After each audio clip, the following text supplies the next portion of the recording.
You're listening to the Pelicans Postgame Report on the PRO Media Network for all things Pelicans.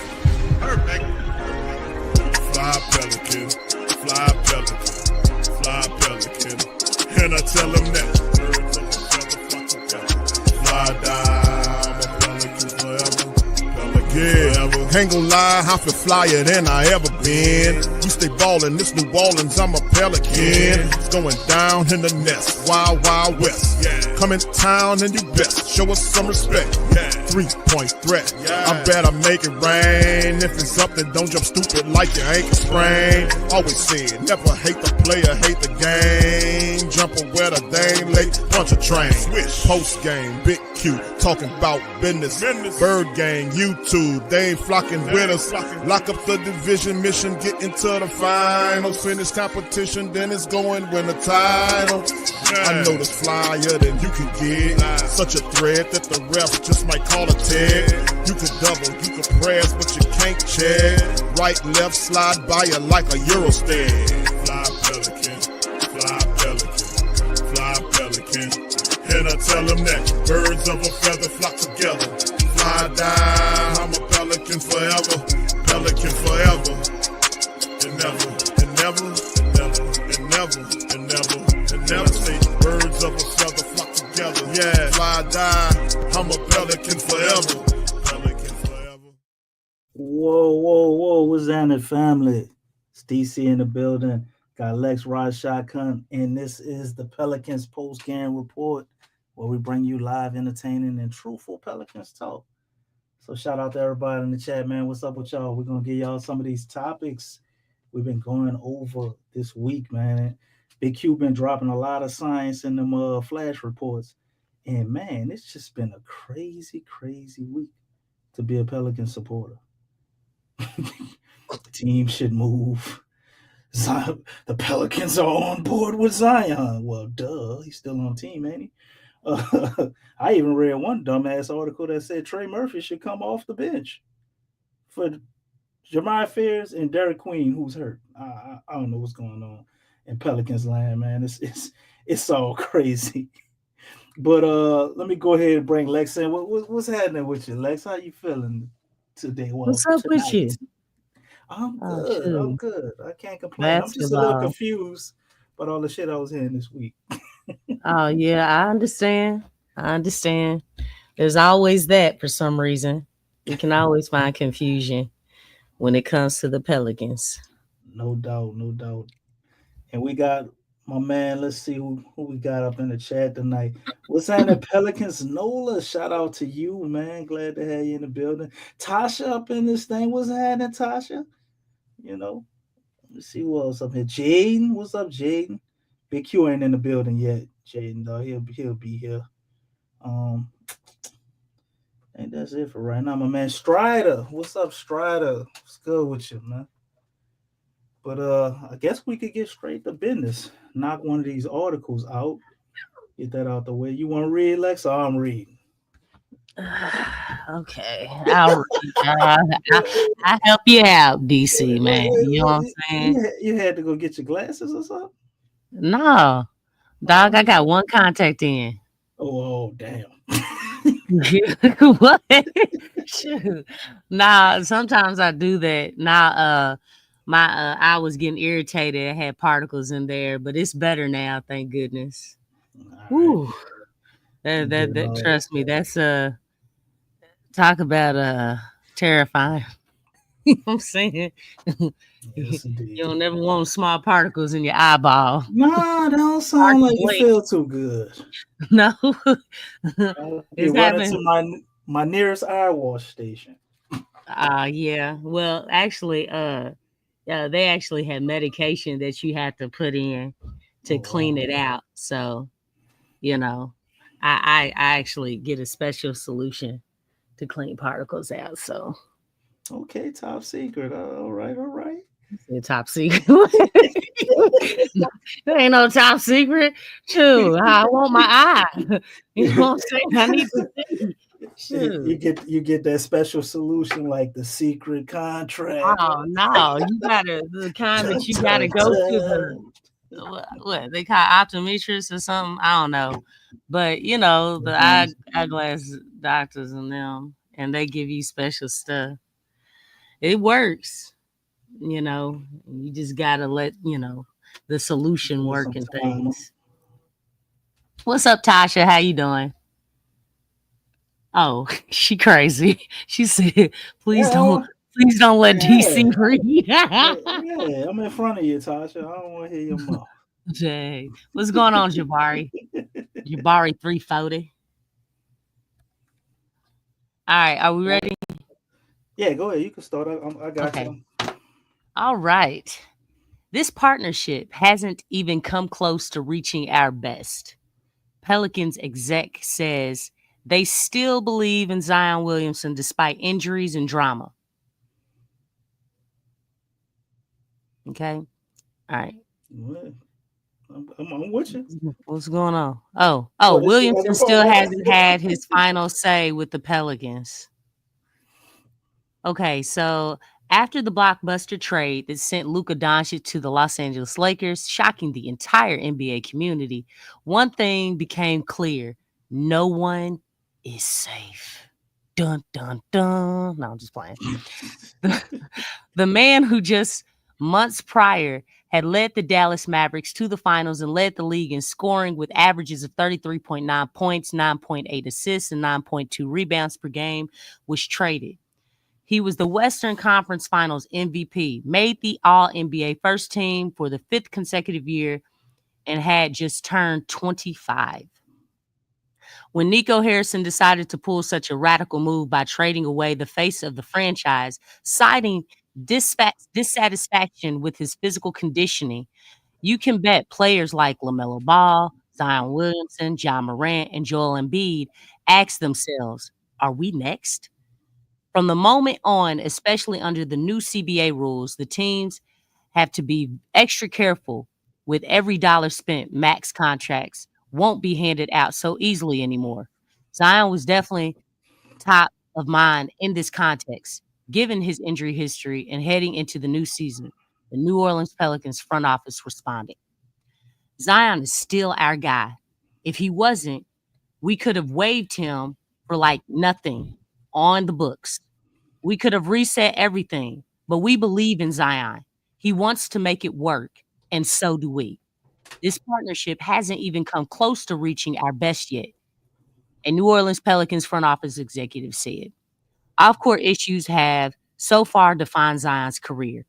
Williamson is one of those chosen ones who, at least for now, hasn't reached the ceiling many predicted for him. He was supposed to be LeBron James's successor. Still, issues with weight, constant injuries, and off court distractions have so far defined his career. However, Joe Dumars, Detroit Pistons legend and the new GM of the Pelicans, has taken a hard line with Williamson. He urged him to stop wasting his potential. I've talked to him about the responsibility of being great and the responsibility of being a leader, of being a captain, of being the best player, of being the face of a franchise, said Dumars. I've talked to him about how all of those things come with responsibility and how it's time now at 25 years old to embrace those responsibilities. When healthy, Williamson is a menace. Dumars, a man with a championship mindset, clearly doesn't plan to continue with Williamson along the same path the franchise has followed so far. That's exactly why he was brought to this April to turn things around. Though, to be fair, other injuries haven't sparred the team during the Zion era either. When healthy, Williamson competes for a spot among the top 10 players in the league. This is a guy who, in his sophomore season, averaged 27 points, 7.2 rebounds, and 3.7 assists on an insane 61.1% shooting. He's never averaged below 20 points per game in his career with incredible efficiency. Everyone in the Pelicans organization knows the kind of potential Zion has, and it's worth emphasizing. He's only 25, but very soon, if he doesn't get it together, he could find himself in the same position as Doncic. Doncic ain't in the best. Shout out to Bruno Fleeks. He wrote the article of Basketball Network. Oh, okay. And yeah, man, it's interesting little piece. Just trying to touching on what everybody kept talking about because I'm like, all these stories and headlines kept coming up. Zion is staying with the Pelicans. Well, what the hell is it? And everybody went writing articles about it. Basically, Joe Dumars had an article where he stated some things and had some statements pertaining to that, as you've seen one of them in this article. And all of this, it's it sounds good. You know what I'm saying? It sounds excellent. It's actually what you would want to hear. Joe Dumars came out and talked about Zion being a professional, him having to be professional on and off the court. Um, and I think if you are going to get things on the right track, which we would hopefully want that to happen, I think everybody here, it's a good starting point with those conversations. But does it really need to be said? I guess you can't assume anything with the Pelicans, right? But if they are starting fresh, Zion is going to be a professional on and off the court, and we get a healthy Zion. Will the Pelicans really be that bad? Or will they be very good? Who's the coach? Oh, my name is Willie like, Martin Luther King Green. no, don't say that, man. Don't say that. And I have a dream. No, because we don't want to take MLK's name in vain. You know what I'm That saying? one day I'll be able to coach a team properly. I'll be able to do a Yeah. rotation sufficiently. There I you will go, Don. also call timeouts. Okay, Don Guillory said the winning starts when Willie gets fired and not a minute before. I will also call timeouts at the right time in the last He's not a 5 winner. minutes of the game. It ain't in him. I will run sets other than elbow. Yes, I will. I had a dream. Yeah, well, I'm Willie Martin Luther King Green. But anyway, he needs to leave with force. All that sound good. I want him gone. Don't get me wrong. I want Willie gone. He's just not the coach for this situation. I can't sit here and act like when Zion played 60 games the last time, the Pelicans won 49 goddamn games with Willie Green. Yeah, but just imagine if you had a mastermind on the side of the court. That would have been way more. No. I'm not. And that's what the Pelicans need. Not just the players. Hey, I'm not up here waving a campaign flag for Willie Green. Yeah, I'm just saying you're gonna be crucified. Ain't no crucified me. No, it's a new day. You it's a new day. People carry around weapons and stuff. You ain't no more crucified. But jokes. But Willie Green, I think we can win in spite of Willie Green. Like I told Q last year before all the injuries. I don't know about the playoffs. We're gone. No, not in the playoffs. Yeah, well, then what are we trying to do here? What are we trying to do? You obviously want to get in the playoffs, but what I'm trying to do right now in the offseason is get a gauge on what the Pelicans season will look like. We don't know. Really be that bad? Well, we got to speculate. We're trying to find out. That's why we're here to talk about it. Do y'all understand the mentality of Willie Green? What mentality? Exactly. I think the strongest person standing next to Willie. That's the mentality. I bet you he's still like, you know what? I can see Zion at the 5. I'm like, oh Lord. Nah, I think that ship done sailed. Hey, I'm just saying, this is the same dude who believes it.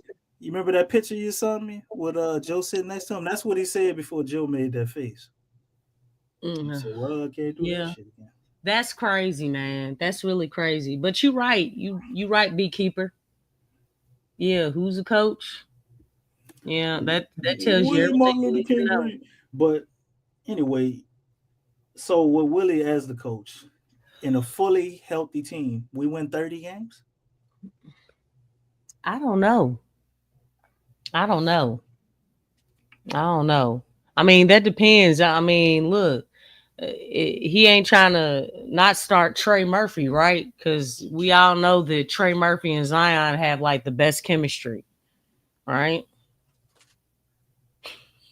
And then you seriously have to take into account. I've watched and studied, and we talked about it as soon as we seen it start to fail in 2019.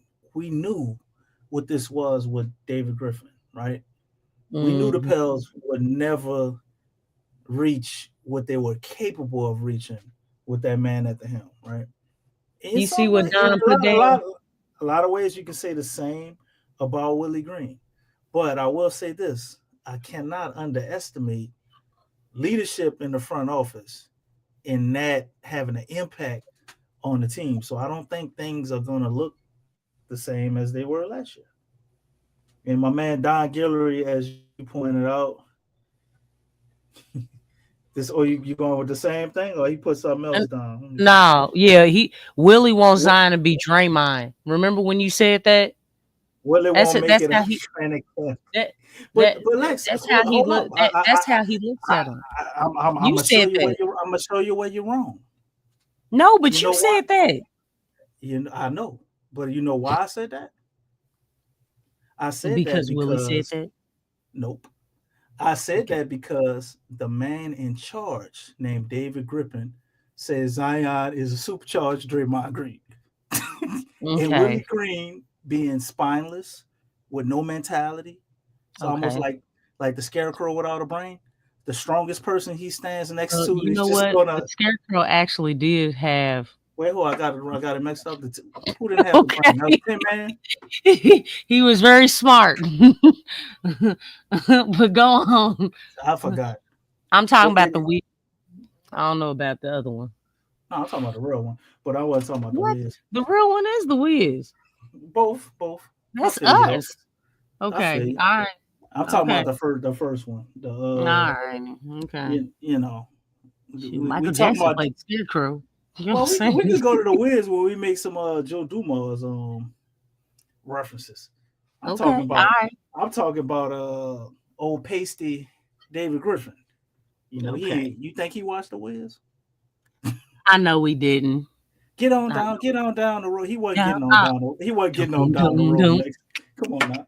Get on down the road. Dum, But dum, anyway, my point dum, stands. dum, dum, dum, dum. David Griffin came out before Zion ever played a minute of basketball for us and said he's a supercharged Draymond Green. I Oh was my like, oh my gosh, god. that is the worst mentality, man. That came after the Drew Holiday is a dark horse for MVP and he has permission to dominate, right? So when Willie Green started preaching those same sentiments, we know where it came from. You know So what? now He really trained everybody, man. right. So now you got somebody else in the front office, and you don't think Willie Green is leaning heavily on Joe Dumars. You don't think Joe Dumars has a say in what's going on with some of these rotations, with some of the stuff they're doing. I can't look at that and think that it's gonna look the same. And I can't look at that and think it's gonna be horrible. Now, Willie Green is Willie Green. He will find a way to fuck it up. Yes. But will the Pelicans really be that bad? I still think they can actually be a formidable team, but it will not lead to significant winning and obviously winning Uh, Let, beyond the let regular me ask season. you something, DC dog. Let me ask you something. What do What's you up? think Dumars's thoughts were when he watched our summer league team? When he watched all them sets and the things they were running, We and need just to thinking, okay, I need to rebuild where all are this these shit. sets coming from? You know what I'm saying? I know Willie's not over there, but if are you telling what's his name? What Corey? Is this dude telling Corey the sets to run? These are the sets. This is what the team's gonna be running. Like, dog, We got problems. People on iPhone 16s and 17s, and we still running the iPhone 5. That's what it Oh looks Lord Jesus. like. But Like, yeah, a lot of one-on-one, man. A lot of one-on-one. And you yeah, know what's 'cause crazy? Not a lot of teams had a whole lot of chemistry, but golly, man, it really looked like the Pelicans didn't have no chemistry at all. It looked kind of crazy. because they didn't. Like, how do you build chemistry when guys don't know what they're supposed to be doing? They couldn't communicate properly with each other. When guys were cutting, they don't know if, oh, that was a fake, or he really gonna go that way. Like, that was a lot of the turnovers were that, and to me, it just didn't seem like they were really getting coached through that. You just kind of No, out there and they you were just figure out it there out. playing. You just gotta Yeah, figure it out and just keep and going. see, Never give up. that's Keep a your horrible confidence. thing. As a coach, you supposed to help your players, man. And I look at them, I'm like, dog, like What the if I hell? can help my sixth graders out, you know what I'm saying? You know what I'm saying? You know what I'm saying? That need major development, that are still growing. You know what I'm saying? I mean, they sixth graders, right? Right, We know right. they ain't grown men. These dudes are grown men. And you telling me you can't help them out? Nope. That's awful. That's awful. You supposed to help your players out, man. Supposed to help your players out. What's going on, Jessica? Tasha, Sean in the building. What's up, Tyler? Okay, Jaden, I saw you earlier. What's going on, man? Nah, he definitely didn't look happy. That's why that picture of Joe and Willie Green, that tells you everything you need to know about the Pelican situation. But we can't be surprised. I Everything. mean, his name is Willie Green. Like, he green. You know what I'm saying? So what you really expect? So he moldy. Moldy. Willie is green. You know what I'm saying? Like, he don't know nothing. So, Oh, goodness. but with all that being said, you got Zion, who's fantastic.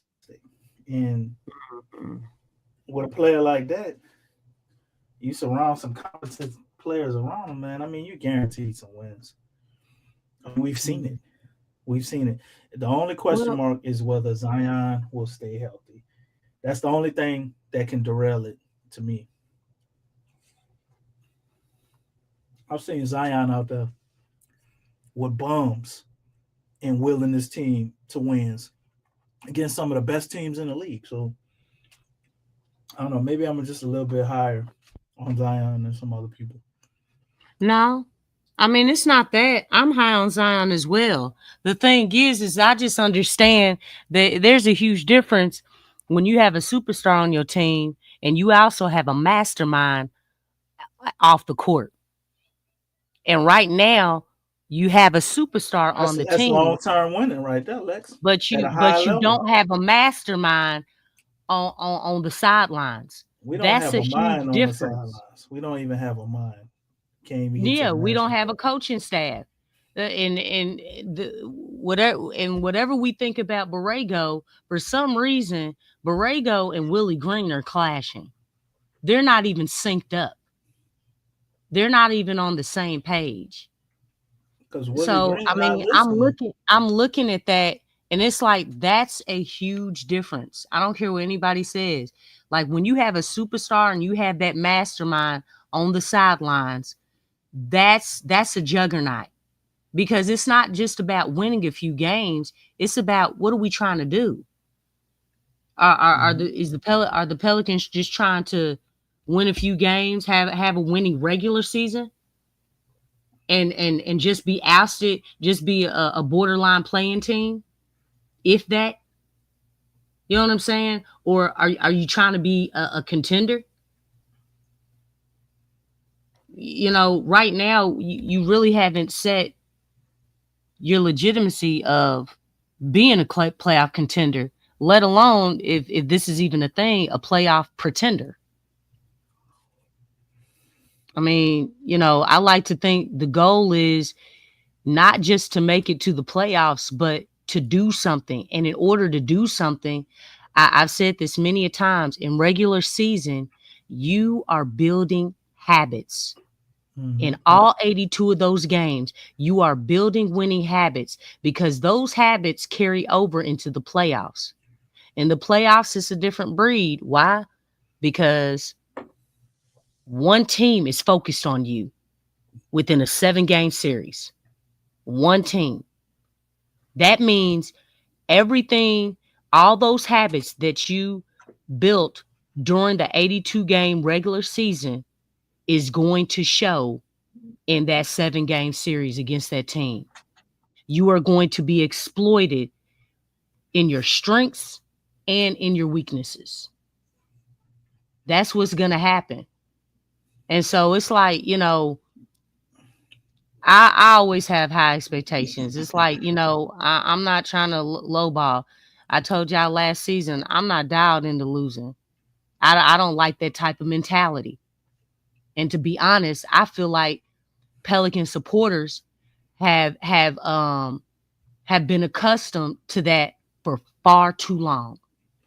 And it's really sad, because when you have people start saying, okay, let's just lose and get a top pick. How did that work out again? You know what I'm saying? Like, nothing is guaranteed. Nothing is guaranteed. So it's like, man, though the time for losing I'm done with that, man. I really am. It's like the organization owes, Pelican supporters true winning, real winning. I feel like we're owed that.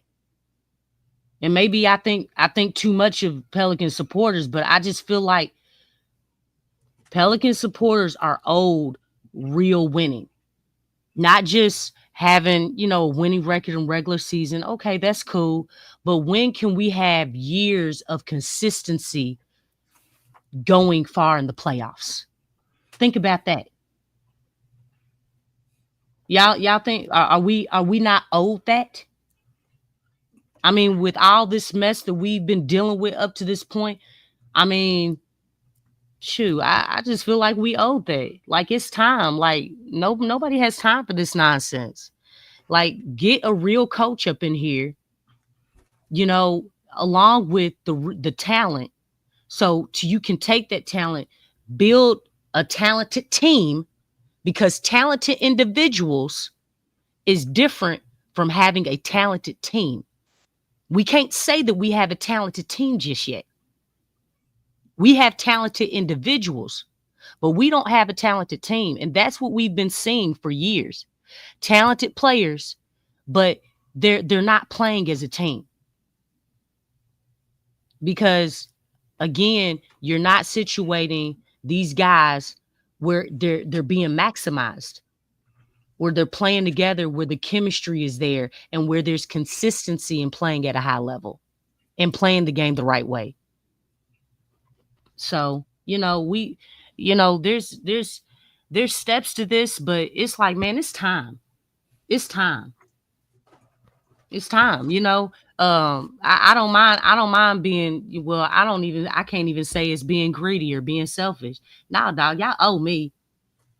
Put a good product out there on the floor, not just the players, but the coaching staff as well, and produce.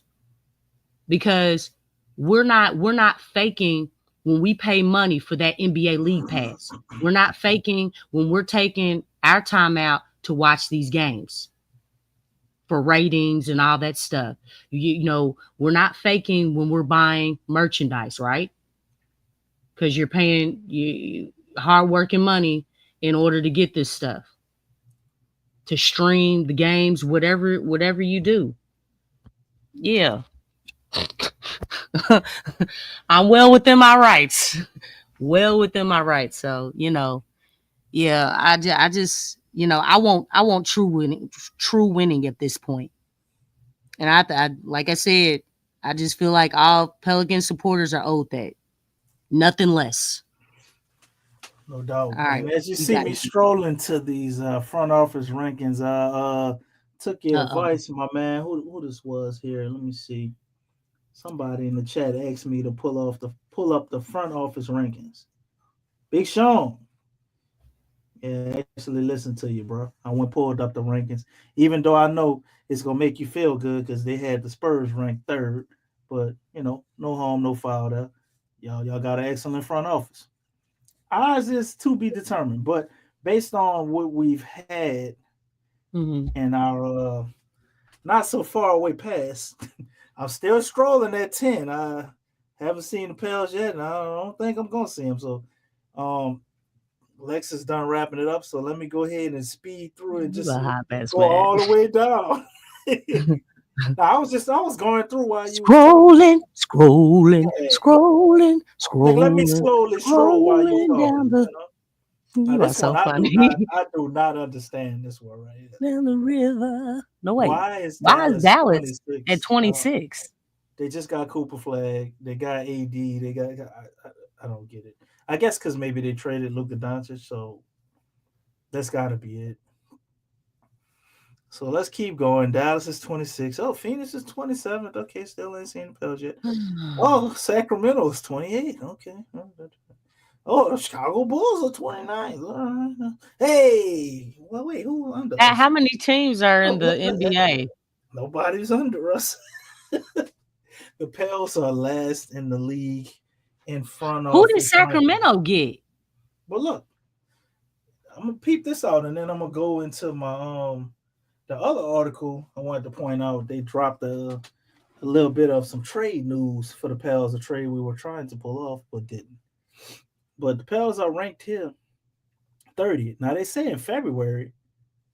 I don't know why we were ranked 13th in February, but Chicago was 30th. I don't, and Sacramento was 29th. I don't understand that at all. But as you can see, we have Joe Dumars now. And they say Joe Dumars was among one of the worst general managers in basketball for the final decade of his tenure with the Pistons. He proceeded to spend the next decade working at the league office advising unsuccessful teams like the Pelicans. Nothing about those two sentences suggests that he should have been at the top of any list of the potential front office hires. Yet he now runs the Pelicans. Oh wow. Let's throw that ad right now. Huh? His top duty is his top deputy is Troy Weaver, whose Pistons, I'm sorry, went 74 out of 244 in his 4 years as GM with the Pistons. You therefore likely won't be surprised to hear that in his first offseason on the job, Joe Dumars and Weaver have already made one of the most widely panned trades in recent NBA history, surrendering the unprotected 2026 pick to move up for Derek Queen. All right, now that's interesting. Now, before we go any further and touch on that, I want to pull up another article. Show this here. And they say the Phoenix Suns declined a big trade offer from the Pelicans. Wow. What offer was that? The Phoenix Suns and the New Orleans Pelicans have been two of the more active teams so far in the NBA offseason. Starting with Phoenix, the marquee move was trading away Kevin Durant, sending him to the Houston Rockets for Jalen Green, Dylan Brooks, the 10th pick, and 5 second-round picks. In addition, they also brought out Bradley Beal and traded for Mark Williams. As the Pelicans, they traded for Jordan Poole, Sadiq Bey, while also making two selections in the lottery, Jeremiah Fears and Derek Queen. New Orleans' move to trade for Derek Queen was heavily scrutinized, given the unprotected first rounder by Atlanta. Weren't the but wait, but Atlanta wasn't the only team offered this type of deal. So as you can see here, the The Suns turned down an unprotected 2026 and the 23rd pick of the 2025 season from the Pelicans in exchange for the 10th pick. Discussions over whether Phoenix fumbled the bag by not taking the New Orleans offer will only heighten if Malawak can't give the Suns a quality big. So, looking at that, you can't help but wonder if this trade that we pulled off was so horrible, right? Was so horrible. Why didn't Phoenix take it? Matter of fact, let's look up the draft order because from what I remember, the Pelicans shopped this deal to everybody before Atlanta. So if you remember correctly, I remember Brooklyn. So Brooklyn passed it up, right? We tried to trade back up at 8. They told us no, right? Who was after Brooklyn? You remember any of the draft order, Lex? No, man. Shoot. No, I don't do all that. No, that's all right. I'll have it pulled up in a second. It's like say I don't do all that. That's too much. What? I mean, that's a lot, man. That's too much. I mean, shoot. Well, Look, man. So we got the Raptors right here. The Raptors passed up on that deal too, right? So they passed up an extra first round pick. You know, the worst trade in NBA history. Some people was coining it, and so did the Trailblazers. You know, after the Rockets, who I think that was the Grizzlies. So the Grizzlies passed it up, and the Bulls, right? Mm-hmm.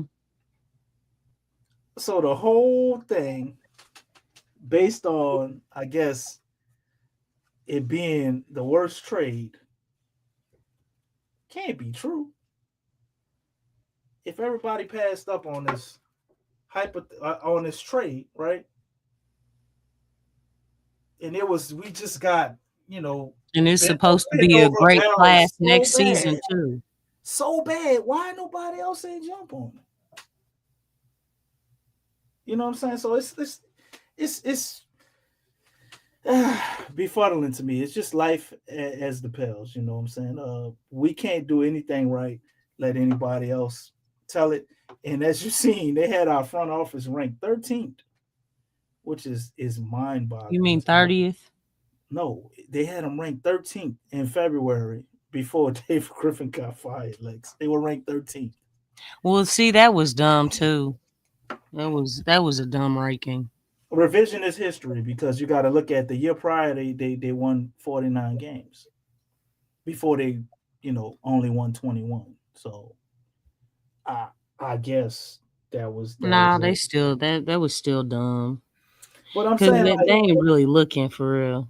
And I'm getting on that to really talk about Derek Queen and how trades, when you trade in the draft, how that works. Like, are other teams just immediately judged on their trades in the draft before a player ever even played?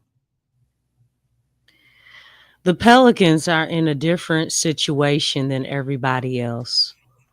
They've really, Griff really messed up a lot of things. The way that Gail is handling things is not the greatest.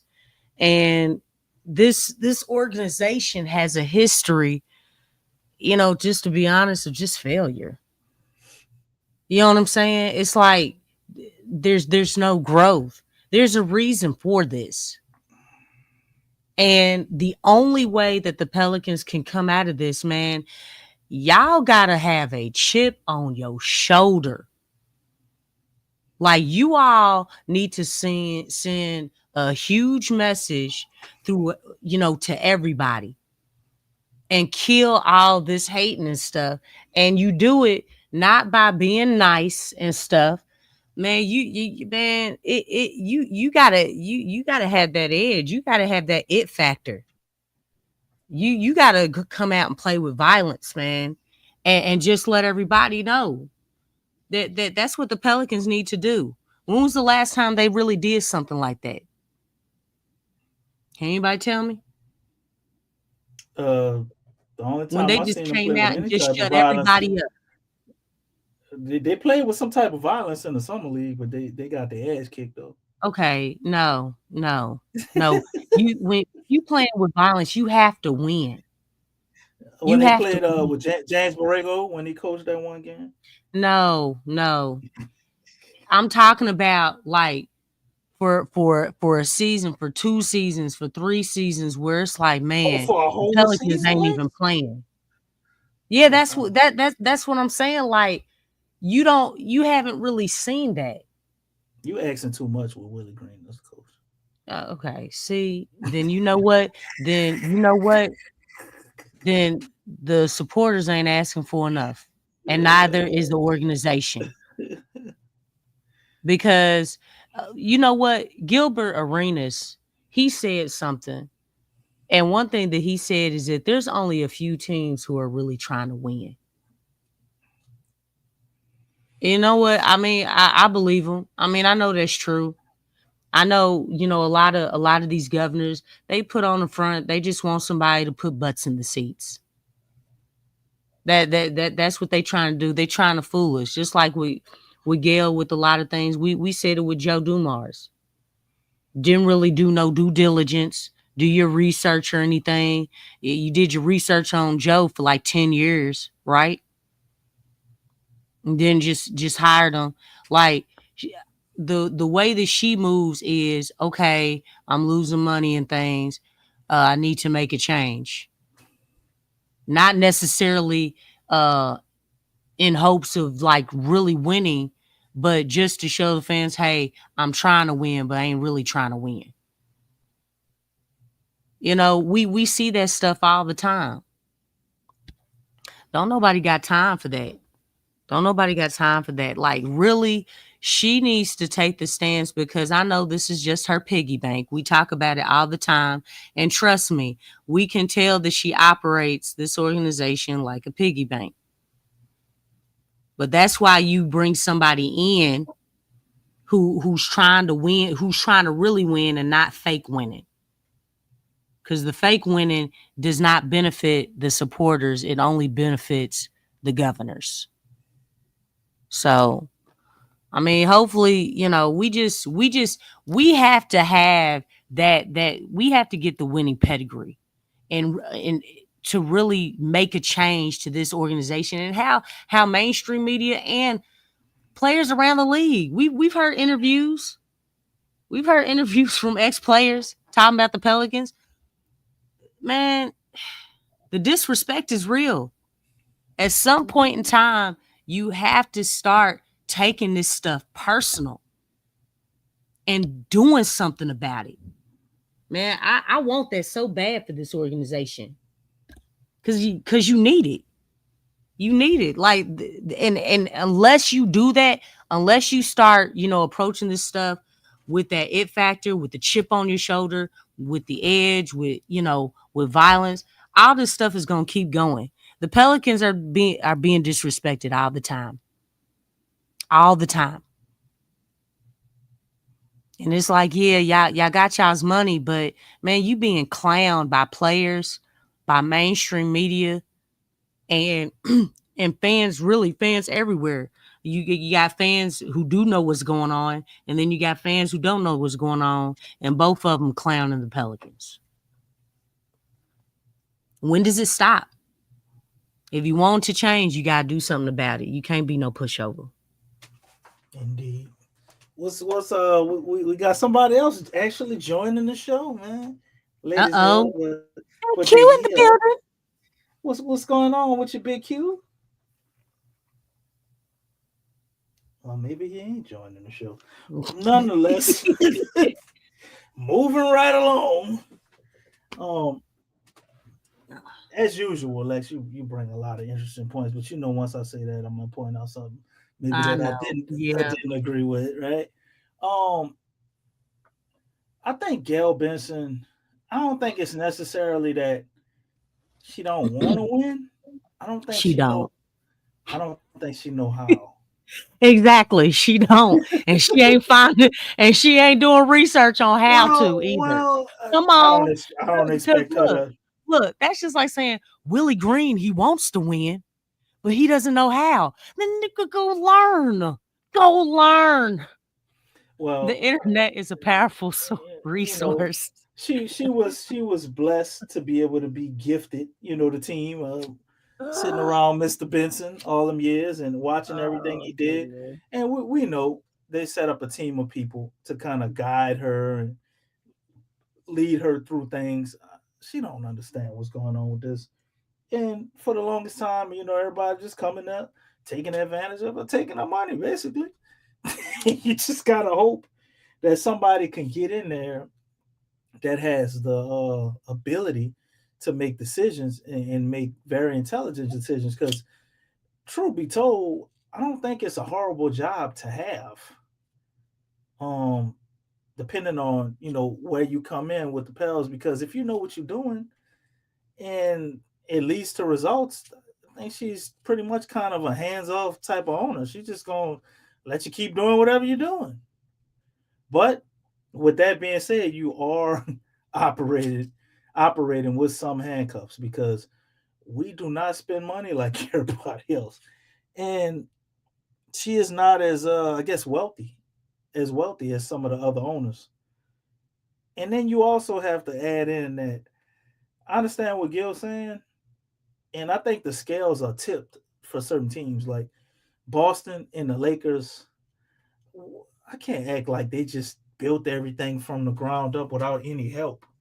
Now, maybe due to when the league started, where they were positioned, and they did what they needed to do at that point. They have this history.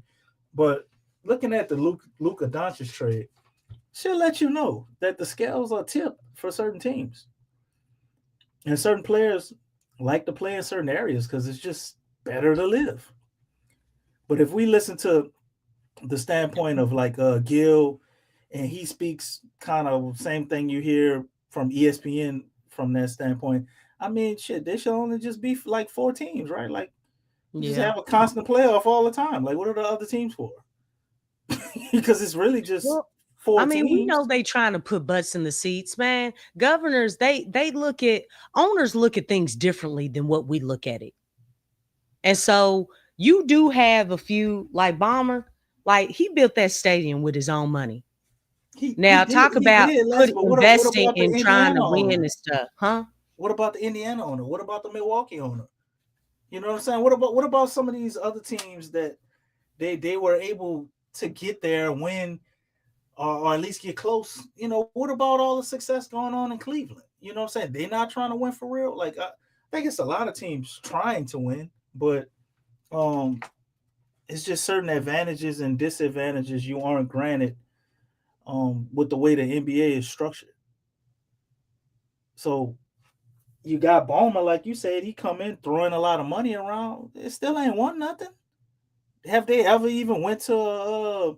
They ain't never even went to the conference finals. Well, now it's looking like a nursing home over there. Now they got all these old guys. Now I ain't gonna lie. Looking at them on paper, the Clippers are very interesting. I like them, and I'll be like, man, the Clippers might be good as Uh-oh. hell. But All right, Stacy pointed something out, DC. everybody like 36 years old.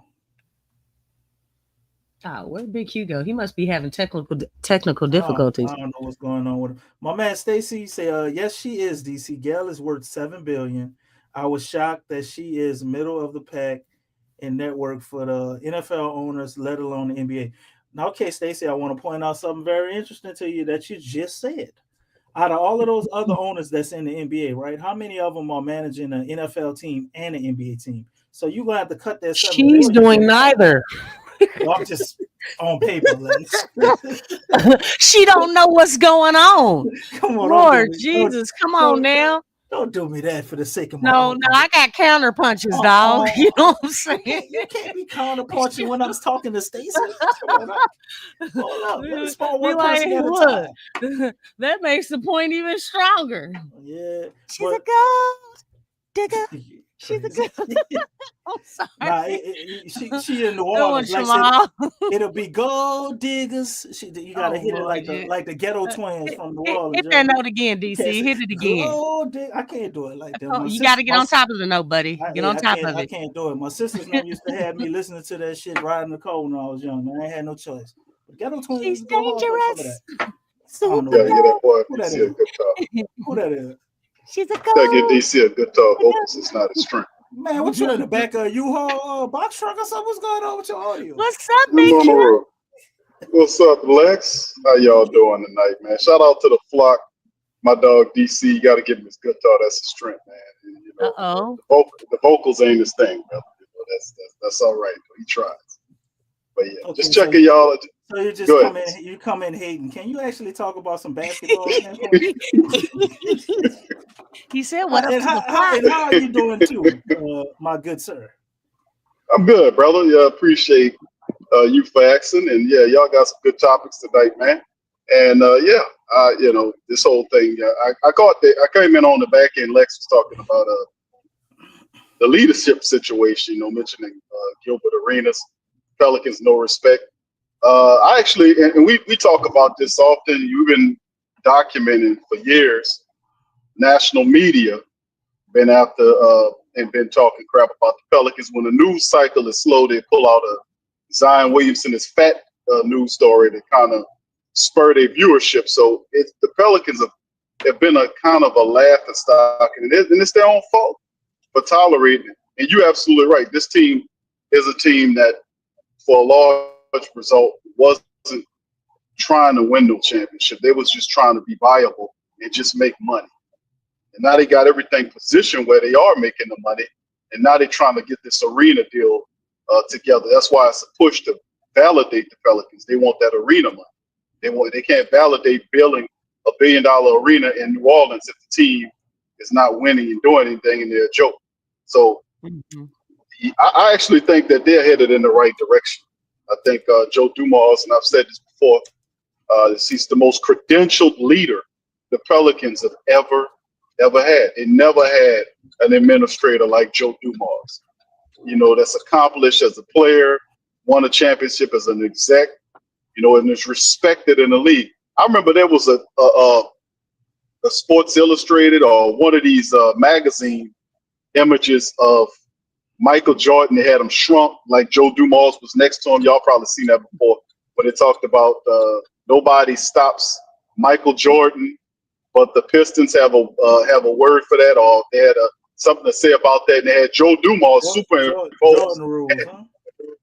Yeah, and they had it's a magazine cover of Joe Dumars superimposed on the front. They had Jordan smaller against Joe Dumars. They had him larger in the picture versus him, and it's kind of, he had his hand down like he was keeping Jordan, like it's, you know, they had a midgeted out versus Joe Dumars. And that was something else, because not too many people they did that with against Michael Jordan. He pretty much dominated everybody. So you got that respect angle. I think coming in, the thing that a person that don't know shit about basketball like Gail did is she likes people. She liked Willie Green. Willie Green is a guy that's a religious guy, and that's good. He's just not really a good basketball coach. So she liked him. She decided to keep him, and that's what we are. Now, as far as headed in the right direction, the Pelicans are definitely headed in the right direction, because that's the identity, is to play tough. And he talked about mean, and not so much mean, but the toughness angle, like his Pistons mentality, that matches the mindset of the region that we live in. This is a blue-collar, hard-working city. We need to have that mentality that all over this team. And I think, and I know they're going in the right direction. Now, this stuff about the trade and all that nonsense about the unprotected stuff, I get it.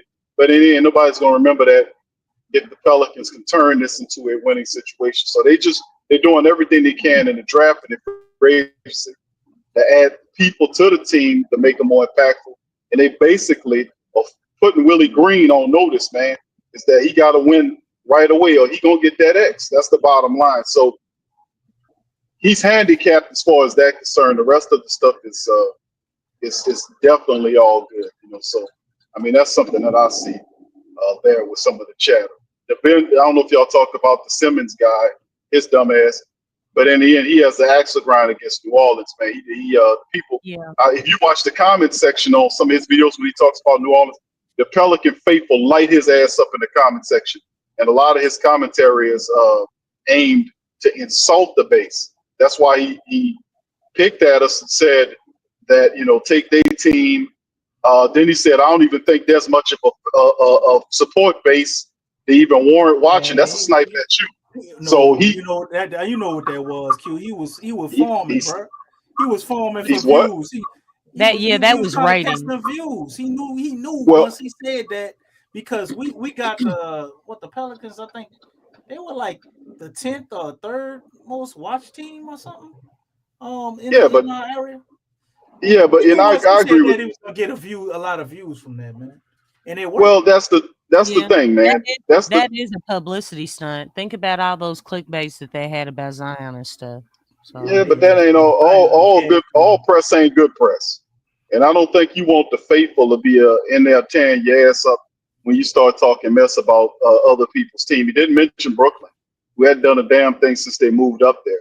You don't talk about all these other teams. So I think the Pelicans is fair games. But when the base comes together and they light these reporters up for talking crazy about them, that'll back these people off, let them know it's a new sheriff in town. What we're not playing is disrespect game. That's how you get people to respect you. You start this checking thing going on. You start this straightening thing going on. And it'll get these people off. They will. They will. Joe Dumars ain't playing. He is definitely all hands on deck with this Pelican team. He ain't no dunce on this stuff. Now, what he did toward the end of his tenure in Detroit, that's one thing. But you got to also credit a guy for learning from his mistakes. And Joe Dumars don't strike me as a stupid man. That's what I'm saying. I think we're headed in the right direction.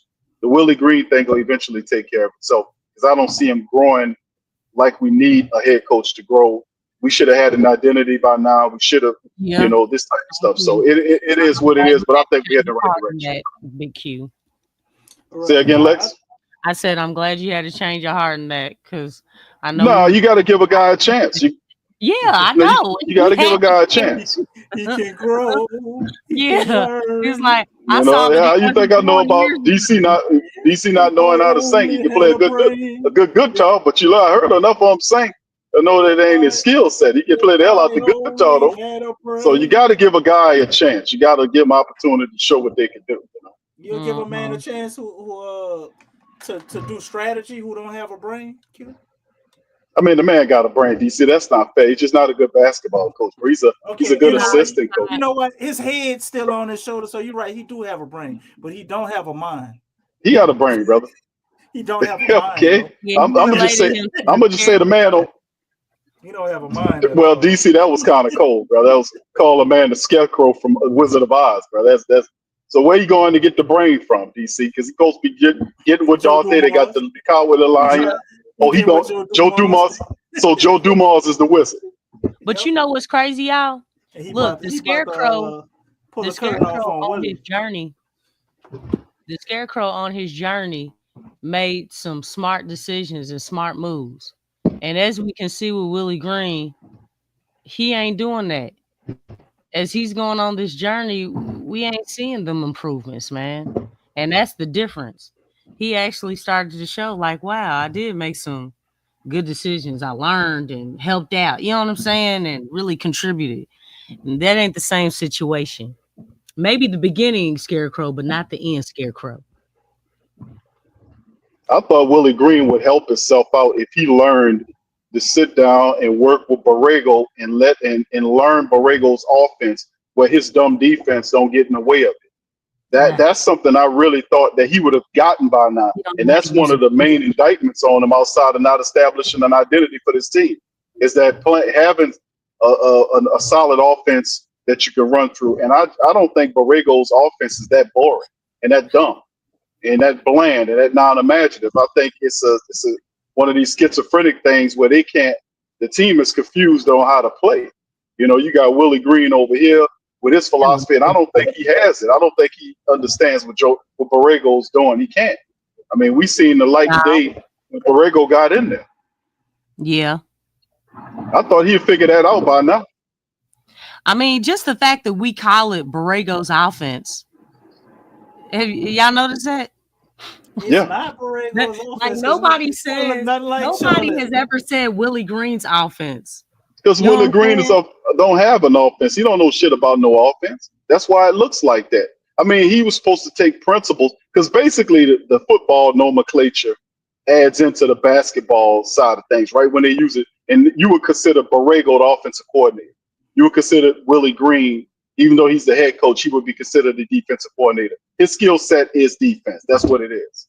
And he brought in Borrego. Remember, he brought in Borrego to install that offense that Borrego was doing in Charlotte and to add pace and intelligence to what the Pelicans were playing with, along with his defense. It never materialized. It was never consistent.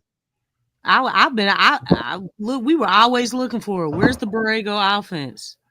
Right. The Borrego offense? We always You got it in that second Dallas game, didn't you?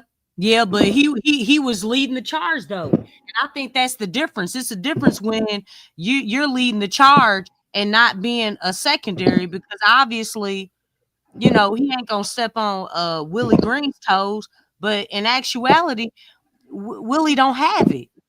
And apparently, No, he don't have it.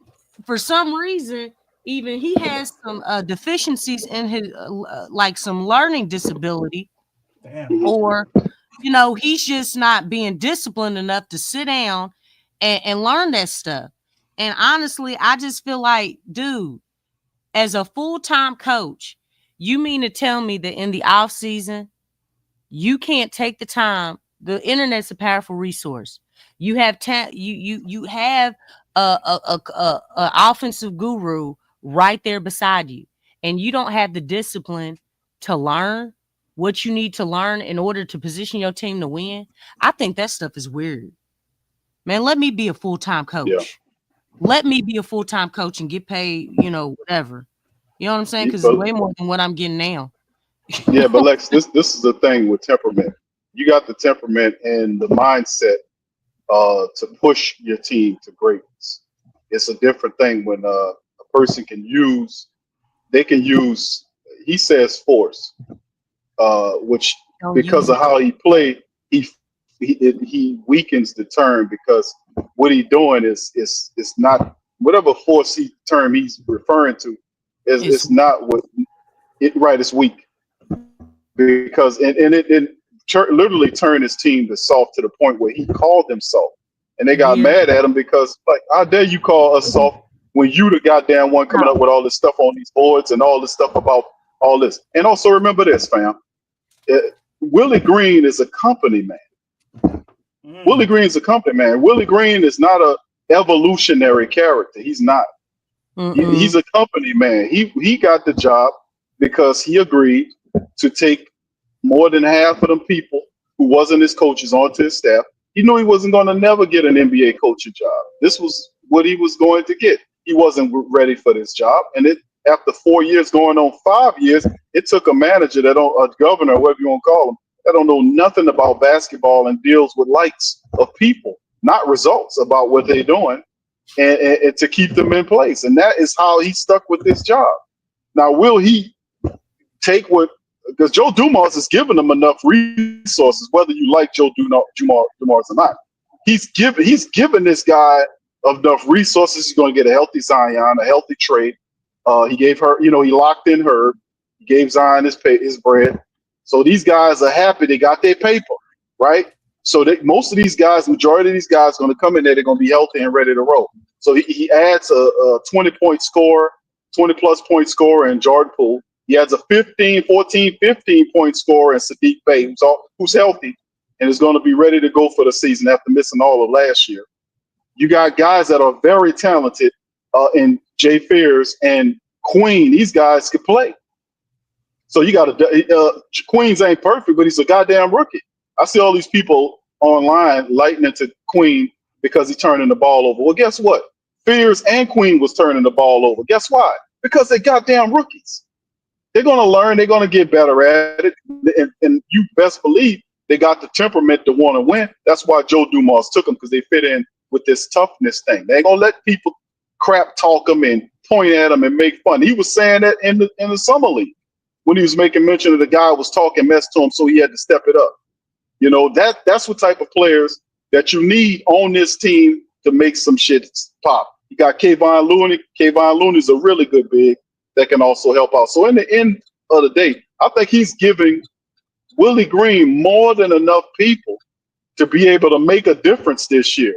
The thing is, Willie Green going into year 5, man, you give a guy a chance to see what he can do, but I just don't see it in Willie Green taking what this man is giving them and getting the team. This is a playoff team in my estimation. People saying, Hugh, are they good enough to be in the playoff? Yes. This is a playoff team in my estimation. It's all about leadership. You got to have leadership at the top, and you got to have an identity to play behind when things get rough and tumble. You got to have an identity and a memory to know when I'm screwing up out here and I'm making all these mistakes. Hell, I got to fix this turnaround in every damn game. I got to get better. He wasn't even a good coach. Y'all remember that? What he said, Lex? You remember when Willie said that? That he said that he wasn't really a good coach. He said, well, he ain't lying. Of a coach. I wish I had he ain't lying, but I would have hit it right on that. But it's like, okay, dog, then you need to kind of just let yourself go. I mean, really. He ain't gonna give him no money. There, you know, but I'm just saying, like, you can't blame him. But the thing is, if you're not a good coach and you knew that, dude, you stealing money. You don't fit the job description. If you ain't your part. Lex, if you ain't but yeah, he ain't gonna give up no money. He Willie Green, you can call him a lot of stuff, but he ain't stupid as far as that concerned. He ain't gonna walk out of here unless they throw him out of here. Money in his pocket. Exactly. He ain't walking out of here unless they throw him out. And you know what? Really, stuff like that, because really he was saying that, you know, as far as, you know, picking up texts and different things, and that just goes to show, dog, you don't have your team's back. You got 1 foot in, 1 foot out, because you worried about your. Well, that's why he lost. You're not even locked into the game. Because that's why he lost. Like, what type? You ain't even that. That's not even a real coach mentality. A real coach, and you see it all the time. Hey, I'll be walking out in the middle of the court. You know what I'm saying? I'm not even making what you making, but I'm walking out in the middle of the court, calling out some foul stuff. If I see it, that's what you're supposed to do for your players. You got to do that stuff. That's what being a coach. Players need to know, you know, that you got their back. If you don't have their back, guess what? Your players are going to take matters into their own hands. That's how people start getting hurt and stuff. You know, they got, and that's trust. You got to be able to trust your coach, man. If you can't do that in your pockets, you know, it's like, dude, go kick rocks. You know what, Lex? Let me say this, because you're 100% right. I'm still interested to know how Willie Green's going to earn the respect of his team back after losing them last year. He went to dinner and talking to people and all this kind of stuff. I don't know if that's enough. You could take him to dinner and you can talk all this nonsense to him over dinner talk and go visit their homes and all this kind of stuff. But I don't care about none of that junk. What is how he gonna win it back? Go ahead. What do you say, DC? He not. Go ahead and continue. He ain't gonna never win it back. Okay, there you go. So, but this is the interesting part about it. It's like, if you know the pressure, you're facing a final season. Your contract is at an end. You got new administration all over the place. The support that you had from the previous regime, those guys are all gone. I'm talking about Griffin, Swin, what's the dude? Ain't that Bryce something Brown. she's gone to? Big Q. Huh? Ain't that something that she's gone to? Yeah, well, she was a part of it. Yeah, that's what I was saying. I said, everybody looks bad. Everybody looks bad. Because you listen, and let that be a lesson to the rest of these people out here. Don't sit, if you see the people upset, don't put on no airs here. Don't put up airs, people taking pictures, smiling and shit, and you sit up there with 20 wins. No. That's That's not a show of solidarity that you losing happily. That's an insulting, disrespecting thing to a paying, loyal support base like the Pelicans. Hey, man, we trying to rock with you guys, despite all of the up and down, the BS, all of the nonsense, these sweetheart business arrangements where the Pelicans don't pay no taxes. They don't pay. They don't pay no rent on the arena. They get all the concession money. They get all this stuff. They got a super sweetheart deal. And people talking about them people moving. Them people ain't going nowhere. The idiots that's saying that don't know about these contracts. Them people, the Saints and the Pelicans, are not going anywhere. They got super sweetheart deals where they got it made in this region. And all the people want to do is for them to win. Now that it's also, I got to give credit to the community, right? To the Pelican community, because listen, not to toot our own horn, but ain't nobody was rough talking like this about the Pelicans. We started this.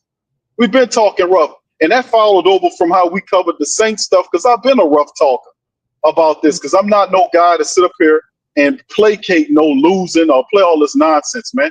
So when I went at the Pelicans, I went at them with the mindset of, hey, now you're not going to sit here and bank off of us. Like, I don't see that you're not saying you want to win a championship. You just want to have sustainable ways. No. You're not going to do that. You're going to win a championship. We're going to force you to higher expectations.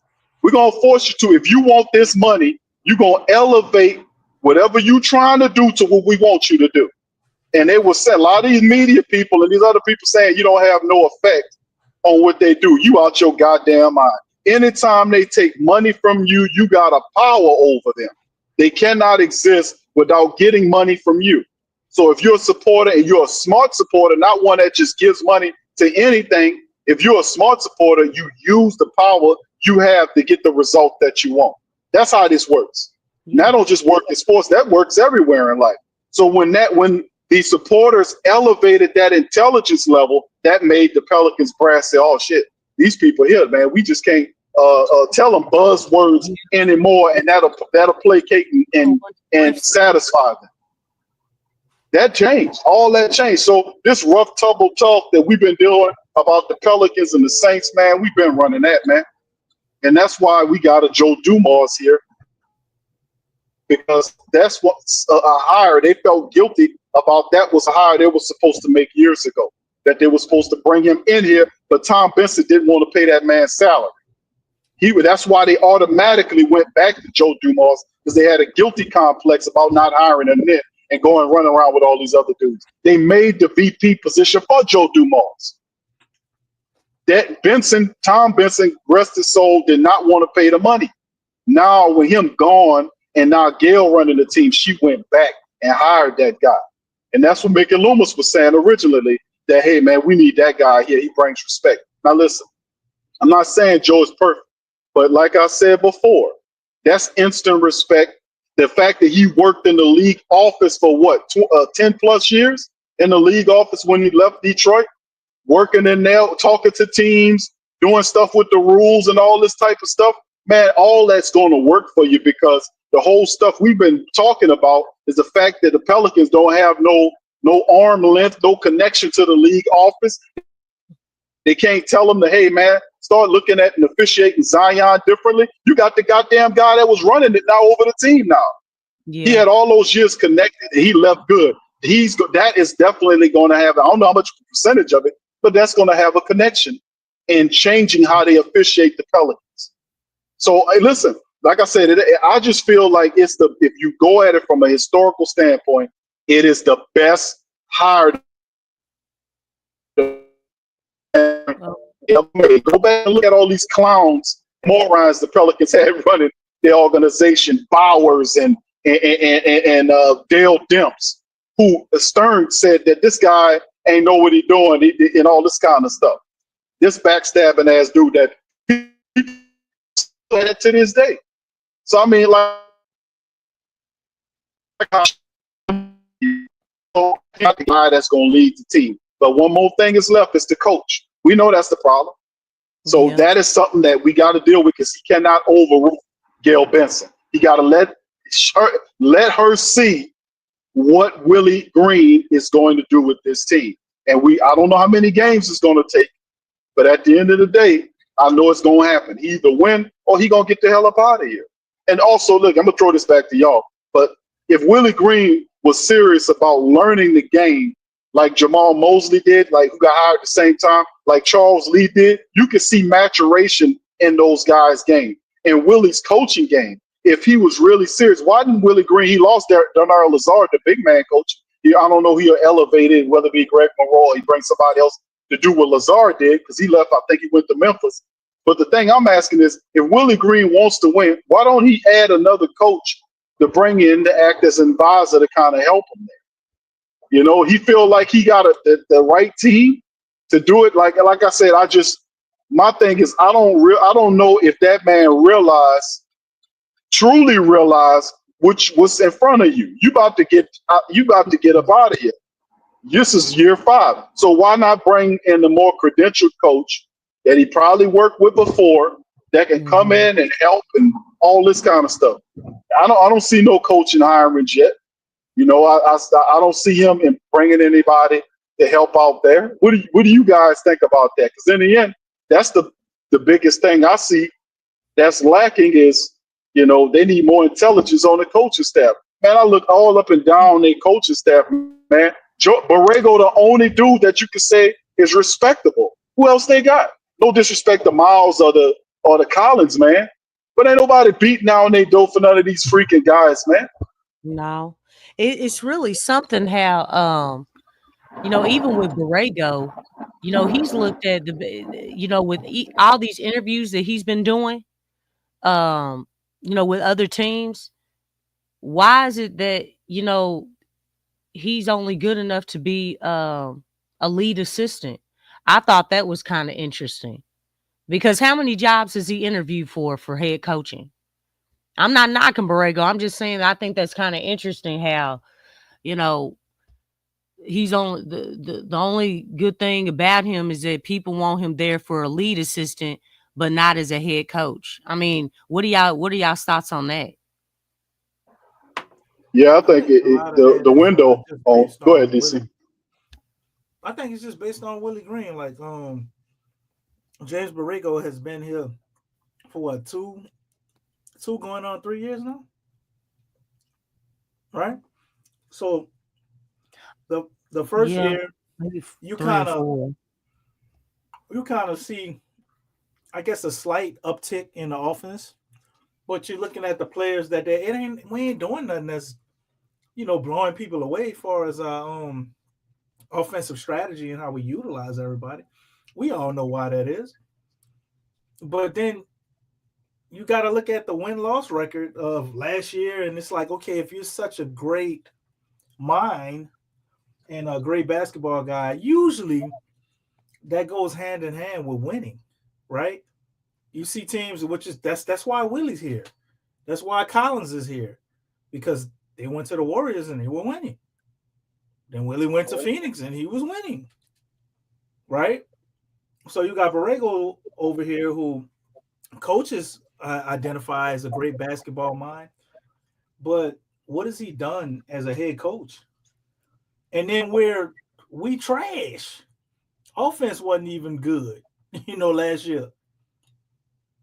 Now, it would have been something if we had maybe the 15th ranked offense or something, you know, last year, even though we were losing, and there were these things you could see that just kind of jump out like, wow, man, that's really creative how they utilizing those bench guys or whatever. We didn't have none of those moments. So I think that's why you see that. A lot of people know the pedigree of Borrego, and he's a great basketball mind, but his last, you know, few years with us, he has done nothing to add to his resume. And I think that's a reason why the man be trying like hell to get the hell out of here. Because he know the longer he stays here, it's just like the more tarnished his image becomes.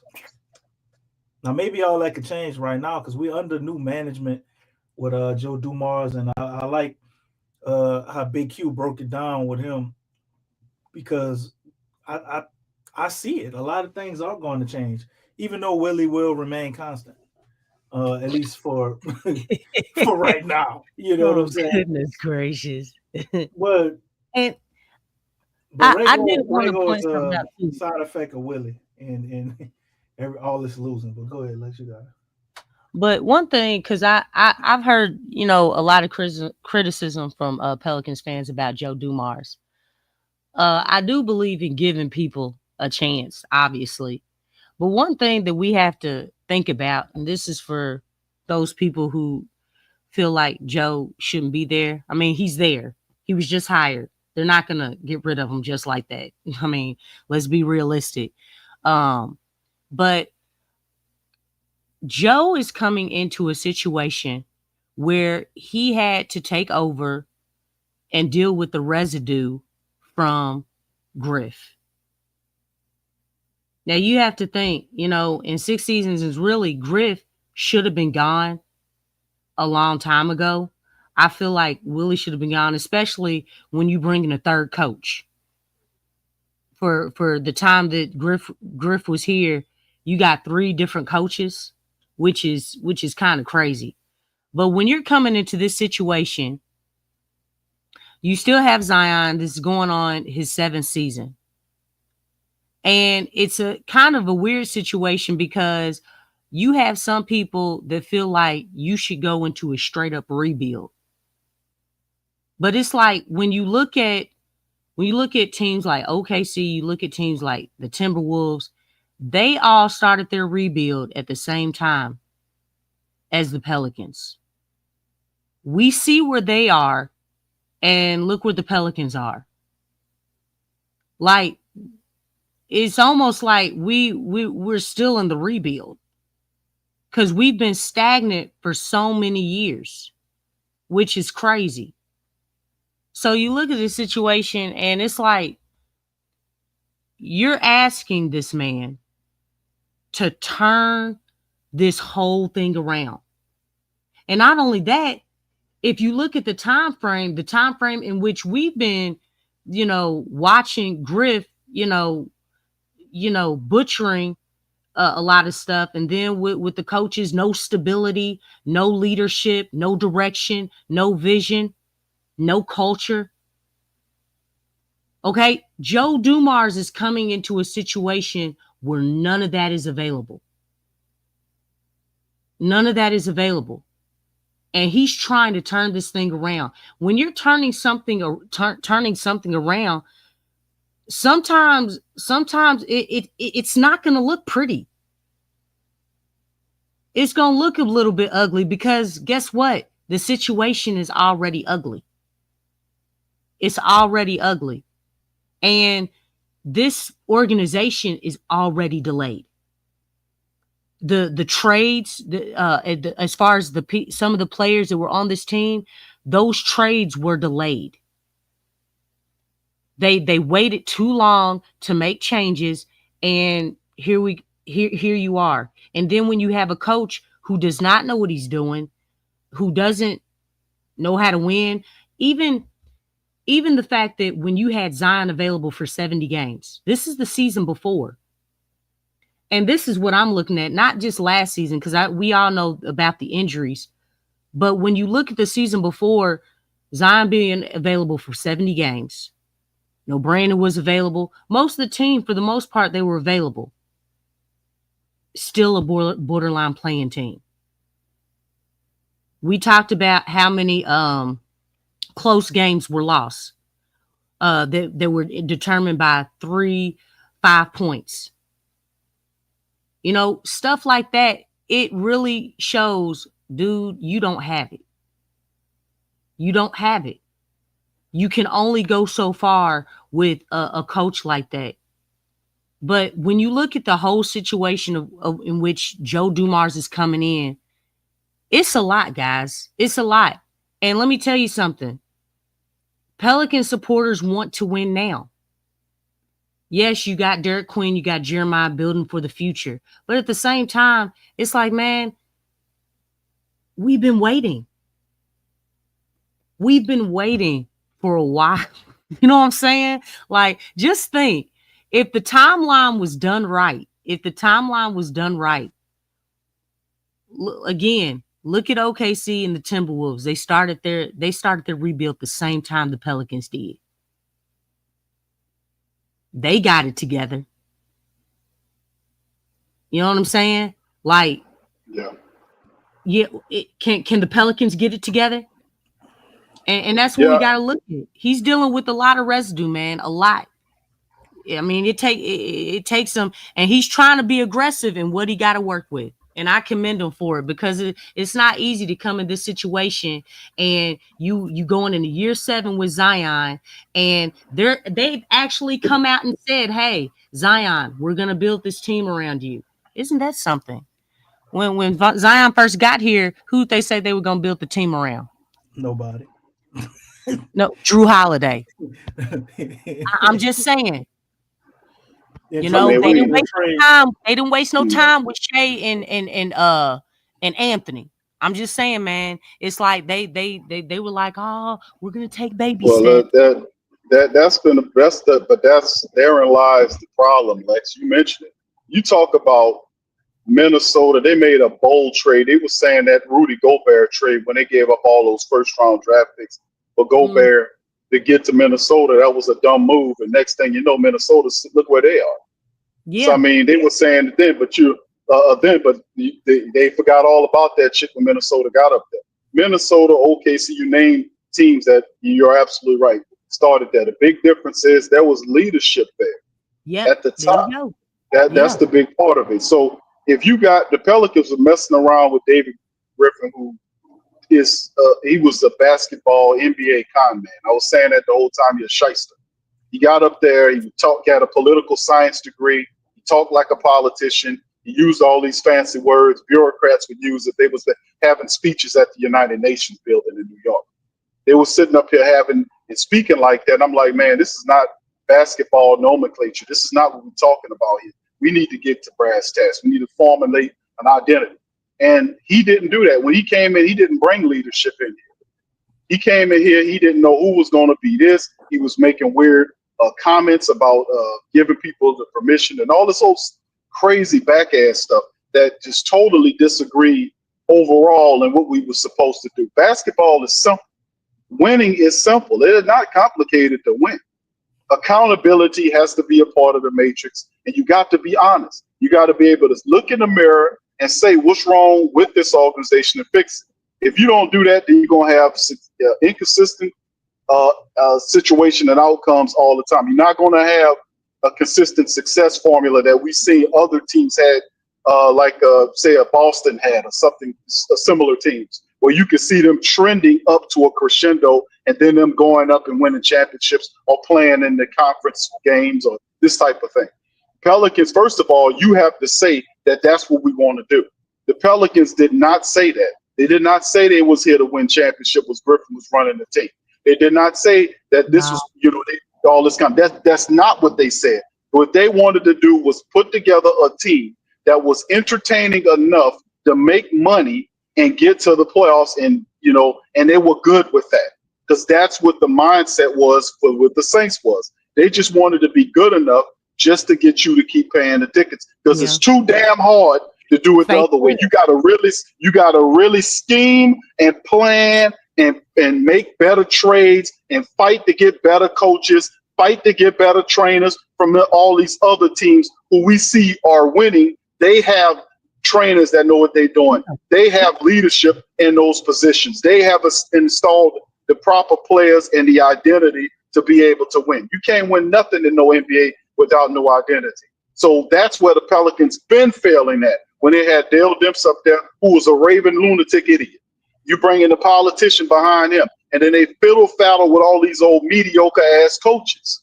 Willie Green ain't gonna take you to no championship. We know this. Exactly. You can look at Willie Green and see he ain't no championship coach. He ain't trying to study nothing to make. Like, they got guys out there where you see like a guy like Spoelstra. And listen, I'm just saying the process, because we've seen this happen. Where you could talk about Mark Dagout.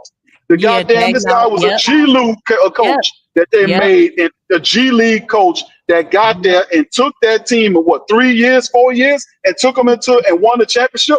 The man was a G League coach. But the bottom line, if you are a coach and you love to coach and you're about winning, You're going to make sure that you improve your knowledge base, incorporate schemes and things that work every damn year. You're not going to sit there like Willie Green and have these bullshit ass press conference or interviews where you're basically regurgitating talking points over and over and over and over again, not realizing that none of that shit you're talking about works.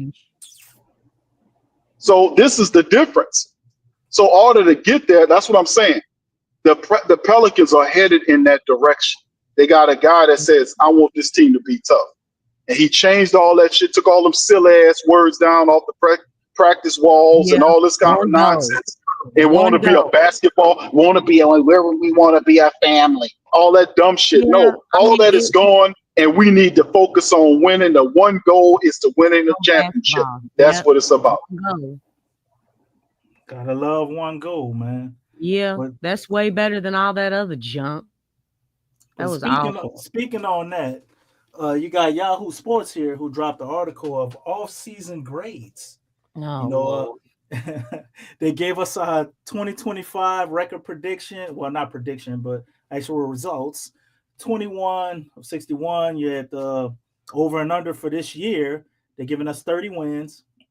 Key additions: Jordan Poole, Sadiq Jeremiah Fears, Derek Queen, Kevon Looney, and we lost CJ McCollum, Kelly Olynyk, Brandon Boston, who I'm hearing is apparently looking at going overseas to like the European League or something. That's kind of wild. I wouldn't expect. yeah, I think it's Australia. That's right.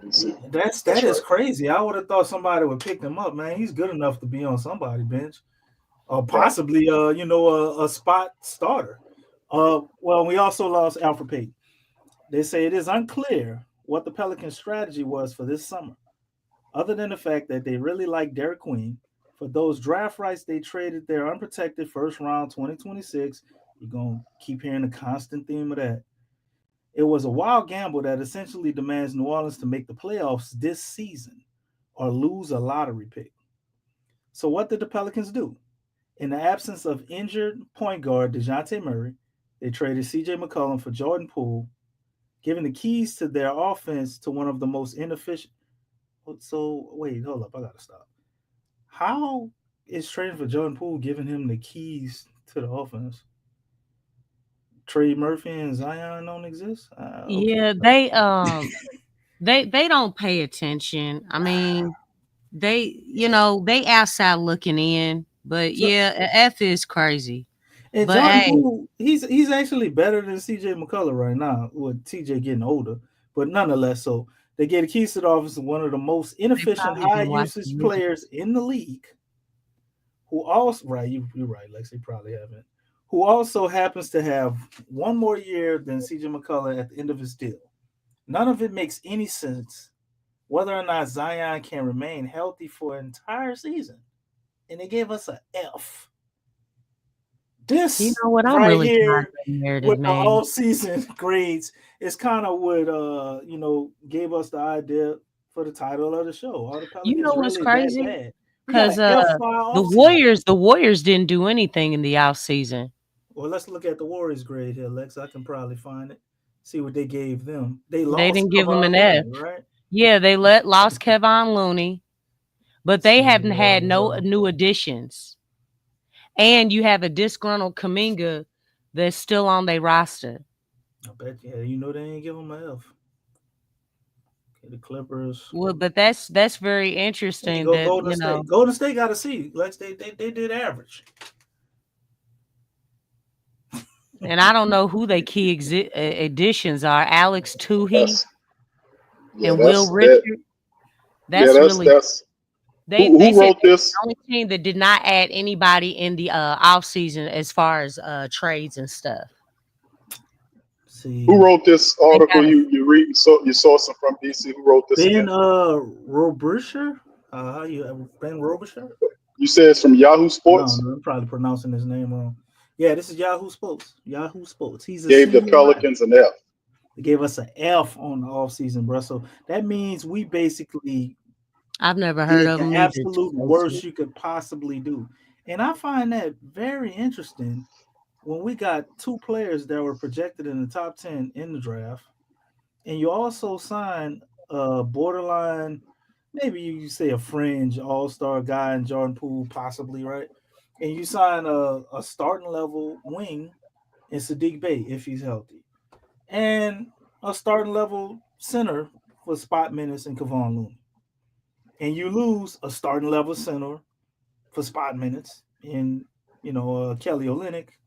CJ McCullough, let's say I can't even give him borderline all star at this point, but high quality All-star. starter. They kill me. Like now we giving out fake all-star accolades. Like what? What do you mean? Oh, yeah, that What you to talking about? That's me, fake all star accolades. No, they always do that. Be like, he's putting up all-star numbers, but he's not an all-star. Stop attaching that. Oh, I'm That saying, just Jordan Poole could be a borderline all star, and that's Oh, why, you saying Jordan Poole? Okay. yeah, and Well, that's why I'm saying CJ McCullough, who's not he an got all a lot of star, has competition. never been. You know what I mean? That's what I'm saying. That's what we lost. You lost a guy that could make an all star based on how he was playing But last you year. know what? That's the first thing. That's the first thing that Joe did, man. He got rid of CJ. He wasn't even yeah, playing about Yeah, that. and And we were CJ, talking about it. He didn't waste no time. I think because y'all know Joe Dumars said that he watched film. Y'all know that, right? I don't know. pretty, The yeah, way I heard, he pretty said sure. he watched some film from last season and he didn't dig deeper than that. I mean, yeah, I, that's fine. I mean, he's a bright man. I like to think that you he didn't can need to pick look up much things further. right away. It don't take long to understand what's going on out there if you watching. But that's the first thing that he did, and we were talking about it. And hey, he saw he whatever we saw, he saw it too. You know what I'm saying? I the, mean, it's po- the, very the clear, isn't it? political nature of CJ, and he didn't It's waste very any clear. time getting over there in Washington to pull out that political hat. CJ is over there in Washington doing the interview, complaining that teams shouldn't be penalized for drafting well, and basically alluding to the contract situations and making it harder for teams to compete after they've won championships or drafted successfully. And he was the Well, very he first should have one on fought the for front that when he line was for the the president. He CBA. ain't the president no more. He ain't the Phony. He ain't the president. damn president no more. Yeah, So he you can was stop. only the president when he was here with He the phone he Pelicans. phone And he it's like, Yeah, phony for no, he that, ain't the man. president no more. Your boy from Houston is the president. But Now he but got the yeah, but that Fred Van CB Vliet. the CBA deal happened when CJ was the president, though. That's right. He phony for that, man. I'm sorry, Of he phony course, for that one. of course he is. CJ McCollum don't care about nobody except for CJ McCollum. We all know and established that. I know the thing DC with whoever this Competition. writer is, man. He was Yeah, being this. I'm He not needs mad at all the star trade to money, get man. CJ to leave CJ and Kelly in trade. I mean, those are two very, very good looking contracts. CJ had a year left on an agreement, and so did Kelly. So I mean, he moved the most attractive contracts that he had to get players that can help you here and now. And to be honest with you, what does Jordan Poole look like and benefiting from the gravity that Zion Williamson will provide for him and Trey Murphy? I I honestly think mean, it's gonna be scary, man. I think you're that right. we just missing that mastermind that lets will yeah on the point out a lot sideline because Yeah, it's definitely because there. they're all But these other superstars. They have somebody on it. Shea, he got you're hmm gagged right. off. You're You right. know what I'm right. saying? But can Um, you imagine everybody seeing this for the, let's say for the first time, man? How long would it take for the league to kind of adjust to Zion, Trey, and Jordan Poole? Because I think offensively we can be a bit of a serious problem For healthy real, bro. for any team in the league. It's gonna come down to defense and can we get stops and rebounds, but offensively, I think the Pels is gonna have a lot of ammunition. It's also the question about we brung that up about the injury situation. I covered that on the Right. Sports Coma with Tom Rath, the Pelican. I mean, the Saints brung in a strength and conditioning coach who helped the Philadelphia Eagles condition themselves to get the Super Bowl. And Kellen Moore, the head coach of the Saints, brung Tom Rath over from the You East. think he had something to do with that? Oh yeah, he absolutely did, because he did his research on the Saints. He realized, okay, how is this team losing, and they got all these players over here? What's going on here? And the injury situation that they complain about every year. So he was smart to know to bring a trainer that he trusts, that he's seen. And I covered the story on the guy. The guy is serious about what he does. Like he says, I'm not training these players to be weightlifters.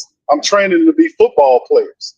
And he literally broke down the difference in between the two and how he needs them to have what he termed his spurtability, which means when they need to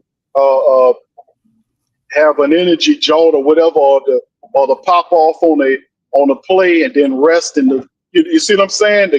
To fire off on the play, and then they need to rest here and then fire off on the play. That's different than a different training set that you would use than a regular weightlifter.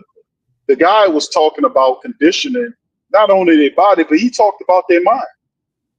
I'm a big mind guy. I always talk about mind over matter and mindset. I'm big on that because that's where you can change your life around. But you can't teach a player to be healthy. If a guy got the mindset that he's an injury-prone player, and that is synced into his mindset, you got problems there, buddy. Because if he sees that in his mind, that's what the hell he's going to be. Even that happened to DeJounte Murray when he was telling that story to them guys. He talked about how he was, and we covered it on the show. He talked about how, man, something bad gonna happen, and all this kind of stuff. But what happened? He went out there and had that injury that sidelined him for the rest of the season. He basically conjured that shit. So the guy. This was what the man was saying. The Saints hired Tom Rath. He talked about conditioning the mind and then the body, teaching them to strengthen the mind. Because the body follows wherever the mind goes. That's metaphysics. This man using metaphysical thinking alone to help them get to these higher situations and teaching them and training them mentally to be able to go through the rigors of the NFL and go to the playoffs and to the Super Bowl. That takes an extra level or two or three in training and development. You know what? I heard something similar, just like what you were saying. That's one thing that made Phil Jackson. That's one thing that made him special. I forget who talked about it. Kobe might have talked about it, but they actually said that Phil Jackson had sessions where he would really like it wasn't just basketball. He had a way of mentally preparing them.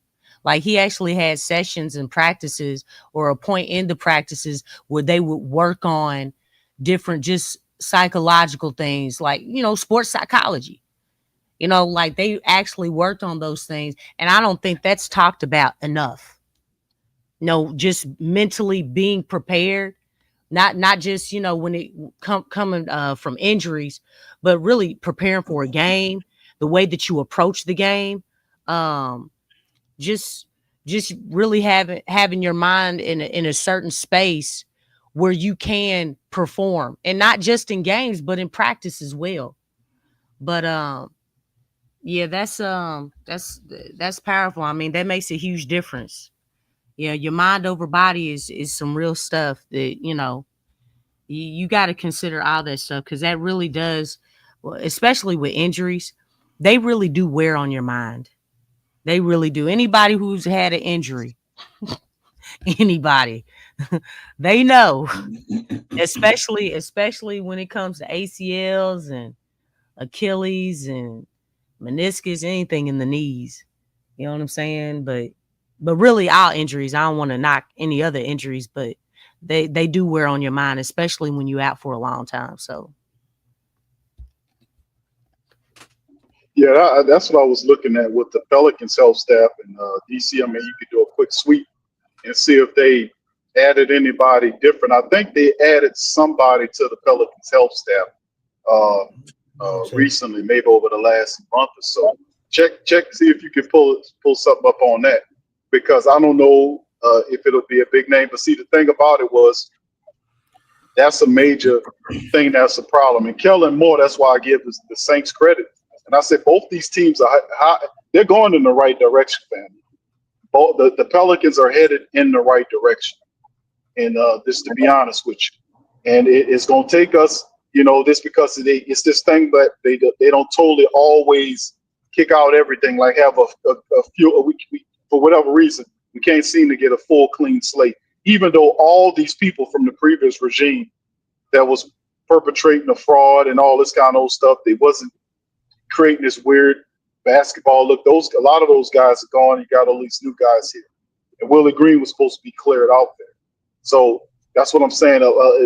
We can't totally have a full clean out, but a man can choose his own head coach. Because usually and traditionally, that's what happened when you bring in a VP. VP picks his general manager. We had Bryson Graham. Bryson Graham said, let me go on over here and do something else. That's fine. These guys pick their own people. Just like if you have a guy coming in and he be the president, he moves out all these old people to avoid having stay behind networks that ultimately serve as sabotaging teams against what he wants. So that's why they come in and they move out all these old people. That's why they change up everything as well. So you want to be able to, if you take over, you want to have the ability to clean out everything and bring in your hand-picked people. Well, that's something Gail prevented him from totally doing, holding on for Willie just for the year to give him another opportunity to prove himself. Is a very distasteful thing for us, because not just the fact that he had that sorry season last year, it's the fact that he lost his team in the process of doing it. You don't usually keep those guys, but you can't explain that to a woman that don't know nothing about no basketball. And you're just like, okay, Miss Benson, you kind of just go along with it and say, well, you just got to show her why, with the folly of her decision making. And this is a part of it. But yeah, overall, I think the Pelicans are headed in the absolute right situation. I'm not going to tell you no different. This is our athletic training staff. As you can see, Amy Atmore still has the charge, and David Bove, a lot of other familiar names. I don't know off the top of my head if someone here has changed.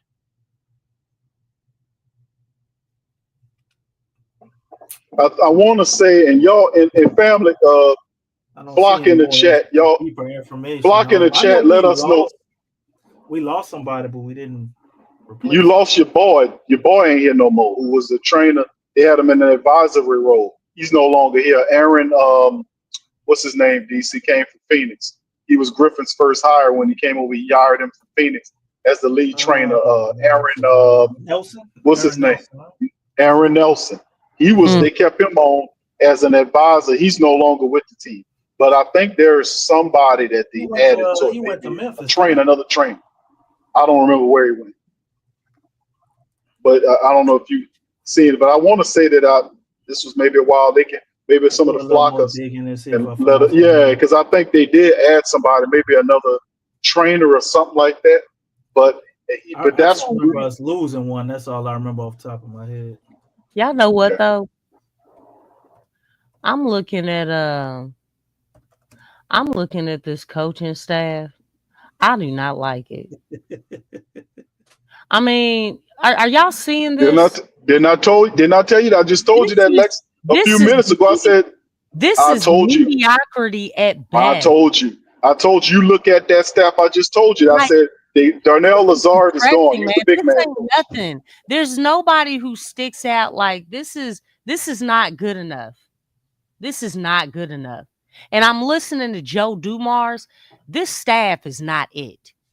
This staff does not replicate who he is and what he's trying to build. And that's why I think there's a thin line, you know what I'm saying? On like you look at the team and you're trying to trend upwards as far as your optimism with the team. But then, golly, man. I mean, really, I wasn't thinking about the staff. I mean, we talked about it. We were just looking at Willie Green. It's like it kind of like brought you back down to, like to reality. But I'm looking at this. This is not it. I'm not pleased with this. I'm not pleased with this staff.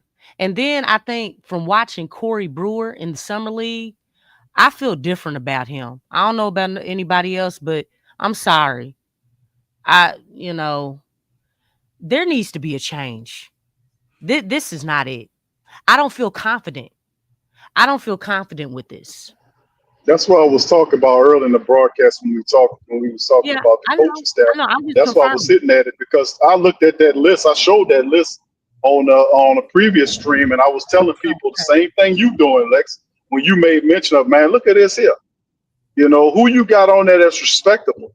I mean, you got literally, seriously, who you got on there respectable? I mean, seriously, let me ask the flockers this, bro. Lex, let me ask them this. What would have things been differently if they put Collins as the summer league coach? Would the Pelicans have won any games? If you to take any of these other coaches outside of Borrego? I don't feel like they would have. I think they would have won a game with Collins. For the One game, fact, DC said? at least for the simple fact, I think they would have been more disciplined under Collins because of his position and his experience of actually being, I guess, a higher level coordinator than Corey Brewer. But I mean, he is a defensive minded coach, so I don't know how that would have fared well for the turnovers still. I think we could have got it. We could have squeezed out a game with somebody who's actually stepped in and had head coaching duties before. Corey Brewer never did that. Who was the summer league coach last year? Because remember, they lost all the games last year too. Because they didn't win no games last year, right? Let's look. That's right. Who was that? Wasn't that your boy Collins? No, it was Casey. Was it Casey? Was it Casey or Collins? It had to be one of the two. It was either Casey or Collins. It was either one of them two dudes. Let's see. Well, I agree, Lex. I agree with you about that coaching staff. This is not a winning coaching staff. This isn't real winning. I don't care what nobody says. It's not real winning, man. This is not a playoff coaching staff, and I can tell you that right now. I've seen enough of what this coaching staff can do. Aaron Miles was a summer league coach. Another guy who I don't think had any type of stand-in head coaching experience. Collins, at least, he's coached. I think the Warriors, and if I'm not mistaken, I think he's been head coach of the Pelicans for a game or so when Willie couldn't make it before Borrego was here. I don't know. I don't remember none of that. I remember him talking at halftime. I remember him talking at halftime. Maybe I just trust him talking at halftime. I think he was a halftime talker, coach. I think he stepped in for a game. Willie got ejected or something, man. It wasn't no major experience. I'm just saying he's actually done it before. Golly, he was like our second. He's saying nobody beating no door down for no Collins, brother. I'm not saying nobody is, but think about this. Think about this. The only person he's the halftime talker to reach. The only person who has gone out to try to get a head coaching job is Borrego. And like Collins, and I think Lex Collins actually did get an interview for a coaching job, didn't he, DC? With Detroit. For Detroit. I think Detroit. No, he did. No, just Detroit. Yeah, Detroit. Just Detroit, and that was Trajan Langdon, his former comrade, was nice enough to ask him again. Anybody else? He did that on the strength, probably just to be like, well, he was interviewed. Hey, well, let's check out. He probably was just trying to help other teams to look at him. You know what I'm saying? Yeah, politicking.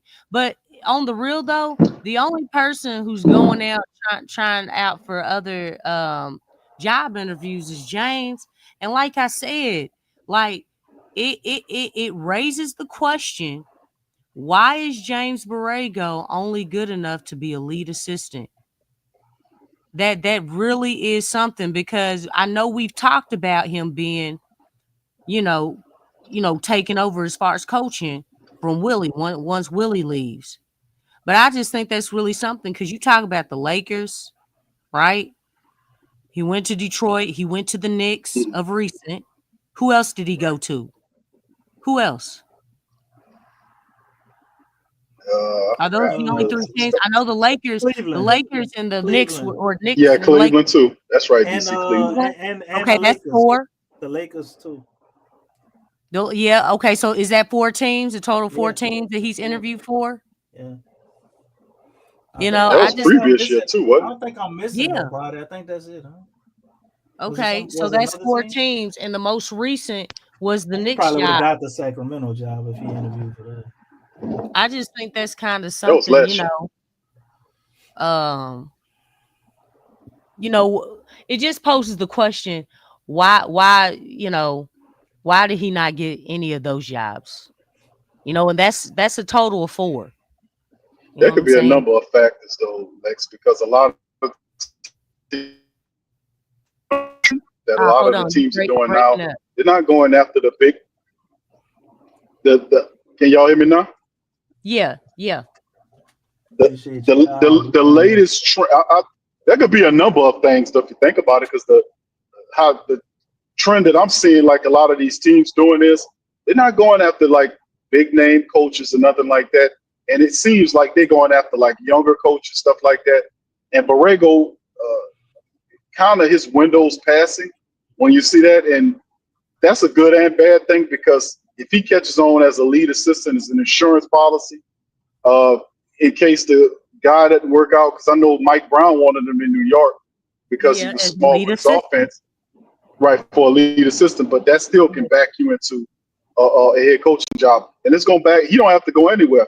He could just stay right where he is and he'll get a coaching job, and very soon with the Pelicans, because he's the most qualified candidate on the Pelican staff. And there is no other coach that's ready to be a head coach that's on the Pelican staff, whether it's Collins or any of these other guys. The most they gutter for coach real. right, the most coach ready candidate you have is James Borrego, like it alum. And Willie Green have all this time. He hadn't brought in anybody else to add to the staff. That's what I was saying. Like you had even what's his name, Mike D'Antoni, as an advisor. He was doing it in a limited capacity, but still in all, if he needed to pick his brain, he had the ability. Right, he had the ability to do it. But who's your advisor going to be? You facing what could be your last year as an NBA head coach. Where is your hires? You lost the coach, like I said earlier. Darnell Lazard is gone. He went to Memphis. Let me ask you a question. Is my memory might be not serving me so well, but Greg Monroe, right? We signed him this year or last year? Last year. Yeah, last season. Well, we haven't And made that any same thing with additions. Jody Meade. That's the only thing I can That's right. find. And Aaron Miles, he came on last year too. Yeah. They did a lot of changing of the coaching staff last year. Same thing with the medical staff. It was Gil Skirmit, whoever this is right here. Maybe I'm messing their name up. They're already here. Yeah, Gil Skirmit. And somebody else, Connor Smith. Both of those people came on last year. We had another physical therapist, you guys, that we brought on last year, along with this assistant athletic trainer in Gil. So they haven't made any additions that I can see from sitting up here looking it up while you guys are talking, man. But the offseason still isn't over, and we have all the way till October before they head into training camp. So ultimately think they got to sign another two-way player, because obviously I don't we think didn't talk about it too much, but we got rid of Reeves, right? He walked when signed with Charlotte, and they got rid of Lester Quinos. So we have an open two-way slot. I didn't care we have for an him open roster spot. And I we like got an Lester, open man. spot I thought he had potential. I thought he was a good shooter. They can let Alex shooter, go too. What's that Alex dude's name? He came from Denver. What's his name? Trey Alexander. Oh, that's his name. Alex. I had it wrong. Alexander, my bad. Yeah, I wasn't too keen on him either. I mean, he had a couple of 25-point games in the summer league. Nah, I'm looking at more than just the numbers. I'm looking at how the meshing, and that could have something to do with the coaching. They But all and look sometimes horrible. that's hard to gauge. But I don't know. I mean, when I look at Fears, you can definitely see what he brought to the table. Now that hold on, let me think of his name. It's coming to me. I know you're talking about It's coming. Golly, the what's his hustle name? guy from McNeese. Roommate, Jamal Brown. roommate, From shoemate, McNeese. shoemate, shoemate. That's his Yeah, name. Schumann. I actually liked him. I know he didn't have big numbers, but his grit, I'm looking for, there's other things that this team really needs. You know what I'm saying? Like, you got to think the shooting, you hear this a lot. Quinones and Trey Alexander, yeah, they put up points, but what is their role actually going to be when they join the team? You see what I'm saying? And those are the things that a lot of times, if you're in that position, it's carving out a realistic role that you're going to be playing on the team, because we know that they're not going to put 25 20-point games. They're just not. You got Zion, you got Trey, you got Jordan, you know what I'm saying, that are going to be putting up those type numbers and stuff like that. So I'm looking at other things, and Shoemate was it's he seemed like he was a nice complimentary. Now, is he on the team or what? No, we got an open two-way slot. Maybe that's who they planning to sign, or they maybe hammering out a contract with him right now. Who knows?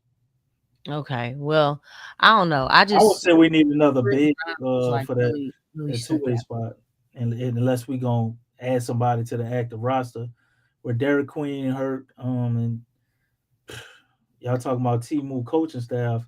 I don't know. Our medical staff might still be Timu too. So Hey, I mean that, yeah, I yeah. I think we It's might like, need another big just in case. The Who Derek the other Queen two thing. ways, DC?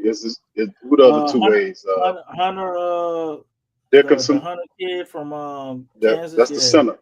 Yeah, and Trey Alexander. So I don't know how I feel about there you him go. they either. got I didn't Keon see a Brooks whole still out lot. there too, and How Schumann. y'all feel about him, Hunter Dickerson? I Dickinson. Is it didn't Dickinson or see Dickerson? I ain't seen enough of I didn't them, see man. To be enough honest with to really gauge it. And then he don't look like a guy that he's not gonna be like a needle mover that you running anything through, or he ain't like this defensive stopper. So you kind of gotta see how he plays with better talent, in my opinion.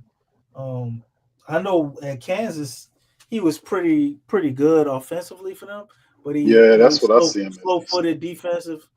He could give you a little defense though. He ain't gonna stick with nobody on the perimeter, but maybe he could be a body, down low and clog up the paint a little bit. And he's a big guy that could work out of the post. He Yep. wasn't horrible passing either. He didn't have a lot of turnovers, and he got a three ball. You know what I'm saying? He can hit some Yeah, mid he ranges really and good. hit I some like free his off. throws. So offensively, I like him, Yeah, but I just, we right. need defensive bigs too. But a 7-footer that could shoot threes, like, so I ain't mad at that. Stretch the flow for you. I Yep. mean, yeah, but I mean, y'all gotta understand, like, in today's game, you gotta have more versatility. You can't just be one dimensional, be cold. Like, okay, that's great. He a two-way guy. That's all. I don't expect nothing out of him. You Just know, two-way guy. I mean, because really, like, even looking at Misi, I know somebody mentioned him, but looking at Misi, it's like when you're looking at other front courts, it's like Misi, you got to be stronger with that ball, man. It's like he put on muscle, but it's like you're not finishing at the basket well, you know? And I think you mentioned this, Big Q, on one of our last streams where we were all talking together, as far as, there's going to be a deflection anytime that ball is up in the air. Everybody can jump, That's right. like on those alley oops and things. Like, dude, you got to be able to finish that stuff. Right. And I'm just surprised. Like, I was actually expecting Misi to, just be more polished. I'm not saying like come out looking like, a superstar or anything, but it's like, dude, just being strong with the ball down low. Being able to finish around the basket a whole lot more cleaner than you were last season. It's like we're always looking for guys in their sophomore season to go to another level. And one thing, because he put on, especially you can against the tell summer he league put on, guys. yeah, you can tell he put on some muscle, but you got to be careful about that.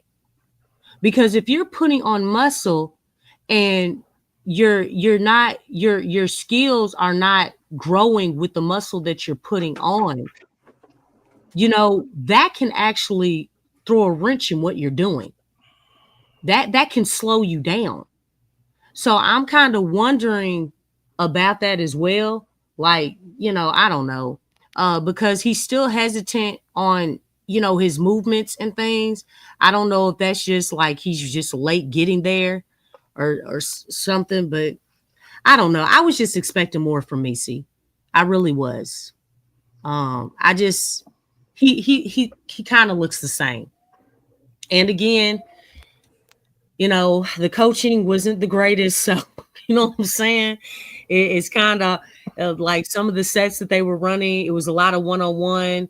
It's one of those things where it seemed like he was just getting where you fit in. But I don't know. You still want to see something. Because I know even looking at, Jordan Hawkins, the way that he played on last year in summer league, he didn't look good.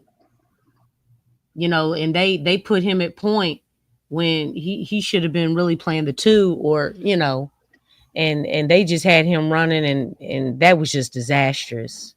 Oh my gosh, that was disastrous. They didn't make him look good at all.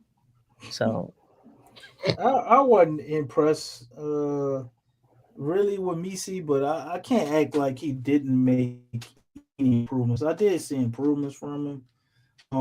He looked like he got a little better rebounding and a little bit better anticipating shots as far as blocking them. But just for his trajectory and how he was going during the season, I would expect it to see a bigger jump. And I mhm. think a lot of his offseason stuff, you can tell um he didn't work on, I guess, maybe the things I thought he would work on, like his post game don't look like it changed at all. Yeah, his You know, post game definitely looks the same. I'm like, damn, like And you he ain't didn't learn have no much post, of you a still post ain't learn game. no post moves. Like, damn, at least learn one. He got that little spin, his little pump fake and spin he get people with all the time. But after you burn somebody with that about twice, they on to it. But other than that, like I guess I would say I was kind of disappointed with Messi because he's in the summer league, and I'm thinking he would dominate more. But I do gotta understand that you got Fears as your point guard who's still trying to figure stuff out.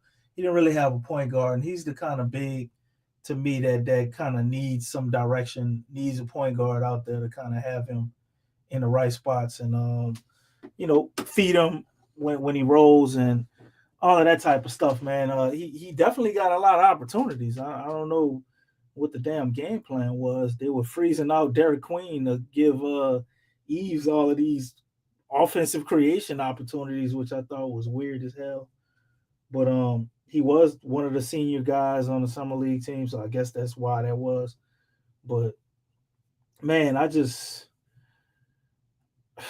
had higher, I guess, hopes for him. And looking at it Yeah, now, I was I talking to agree. Big Q the other day, and he, I told him his ceiling is Clint Capella. That's his ceiling. Like I don't, Yeah, a lot of people remember when a lot of people were saying Hakeem Olajuwon. I'm like, okay, y'all, come on, man, right, come right. on now. He I did the mean, little he did the don't little don't spin move, and I understood the don't comparison a little but bit. we got to stop using these Hall of Famers, man. We got to stop using their names in vain, man. Like Well, Hakeem, the he Dream played Man. he played soccer He's a too, though. bad So boy. that was Yeah, I the know. I'm parallel just people saying, trying to like, draw. we just gotta slow the roll. You know what I'm saying? Slow down, pump the brakes. It's like, just let him develop and let's see. Like he's a rookie. I And can that's see that. just like what Jeremiah fears because, you've already heard comparisons with Kyrie, and it's like, again, and it's nothing against Jeremiah. Look, pump the brakes, calm down, hold up. You know what I'm saying? Well, he hasn't played in an NBA game yet. Let's let him play, get his feet wet and stuff like that. You know, um, but I definitely see flashes of Jeremiah. I like his fearlessness, his grit and his grind and his attack, and he ain't no pushover. I think those are the biggest things that I like because you got to have that. You really got to have that. And for him to be 18 and to have that, mentality going into these games is really solid. So like that's a great mentality to have being that young and coming into a grown man's game. Yeah. Well, what about Derek Queen? Because I think he Oh out of yeah. both, he looks like he'll be more ready this year. That stretch run he had with the Yeah, I Blazers agree. where he kind of took over the game. He showed me everything I needed to know as far as that, but he obviously needs to get stronger and improve on Mhm. some of his fundamentals, especially on defense. But I think we got something in Derek Yeah. Queen, and I'm wholeheartedly, gonna stand on my point. I think at one point, you probably will see him closing games instead of Yves Misi or Kevon Looney. Um, Not obviously to start the season. And I know a lot of people are like, oh, he's undersized. He's gonna play power forward, and he can rebound, and he has the ability to stretch the floor. We gonna see him at the five.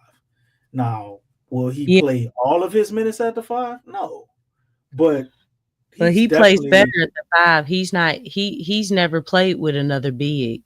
he has in Maryland. He played alongside another big. Now, I think I the Are type you talking the about type of Reese's big. brother? No. Let me look up their roster. They had another. Because They had another big. Angel They Reese's played brother played the four, right, but they and had he another played the big. They had five. another big where they would put a double big lineup out there too. I know you talking about with Angel Reese's brother, but talking about the other. It's another cat. I can't remember his name. But anyway, Derek Queen. I think the sky's the limit for him. And Misi's Yeah. gonna be what he is, which is very useful for us still. Like I don't think we should get rid of him or anything like that, or like, oh, it's over for Misi. He ain't gonna be this. He ain't gonna be that. But I think the sky's the limit for Queen at the five spot. Yeah. I mean, well, that's where Queen was most comfortable. Like he really you started seeing his best game when he was at the five instead of the four. So, that may be something. Well, I he's mean, played. I think he's played five pretty much most of the time his whole life. But he's yeah, got some yeah, experience he's at the played four the too, from what five. I read. He played a lot of different positions when he was younger. But I think he's a mismatch in that five spot though. I really do think he's a mismatch. I think he a mismatch at the full, the whatever. He just ain't Well, no he ain't no shooting guard. He ain't a point guard. You probably could put him at the down small forward the way his game is. He's a weird mix of his size and his ability to actually just know how to maneuver around guys. He has amazing footwork.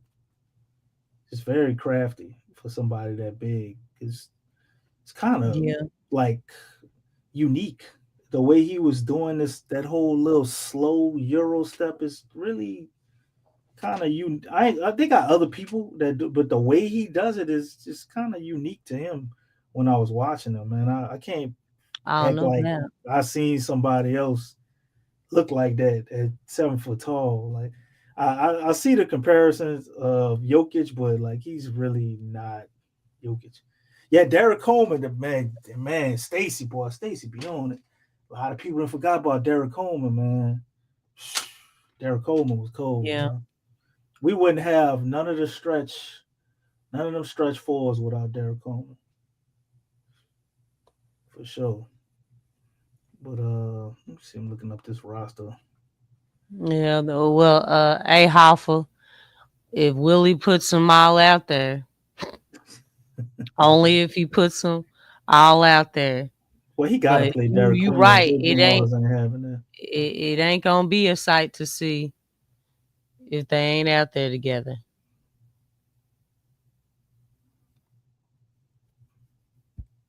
for sure. Shoot, maybe Trey Murphy. That would be like what athletic lineup or something. Say Trey Murphy. Yeah, Pierce, Trey Murphy, Zion, Queen, Herb Pierce, and Herb. Yeah. be a unique lineup. The kind of big small lineup. He got a bunch of different ways you could flip it though, and just have to be them. Let's see. Yeah. You can take that coaching staff off the screen, man. You know what I'm saying?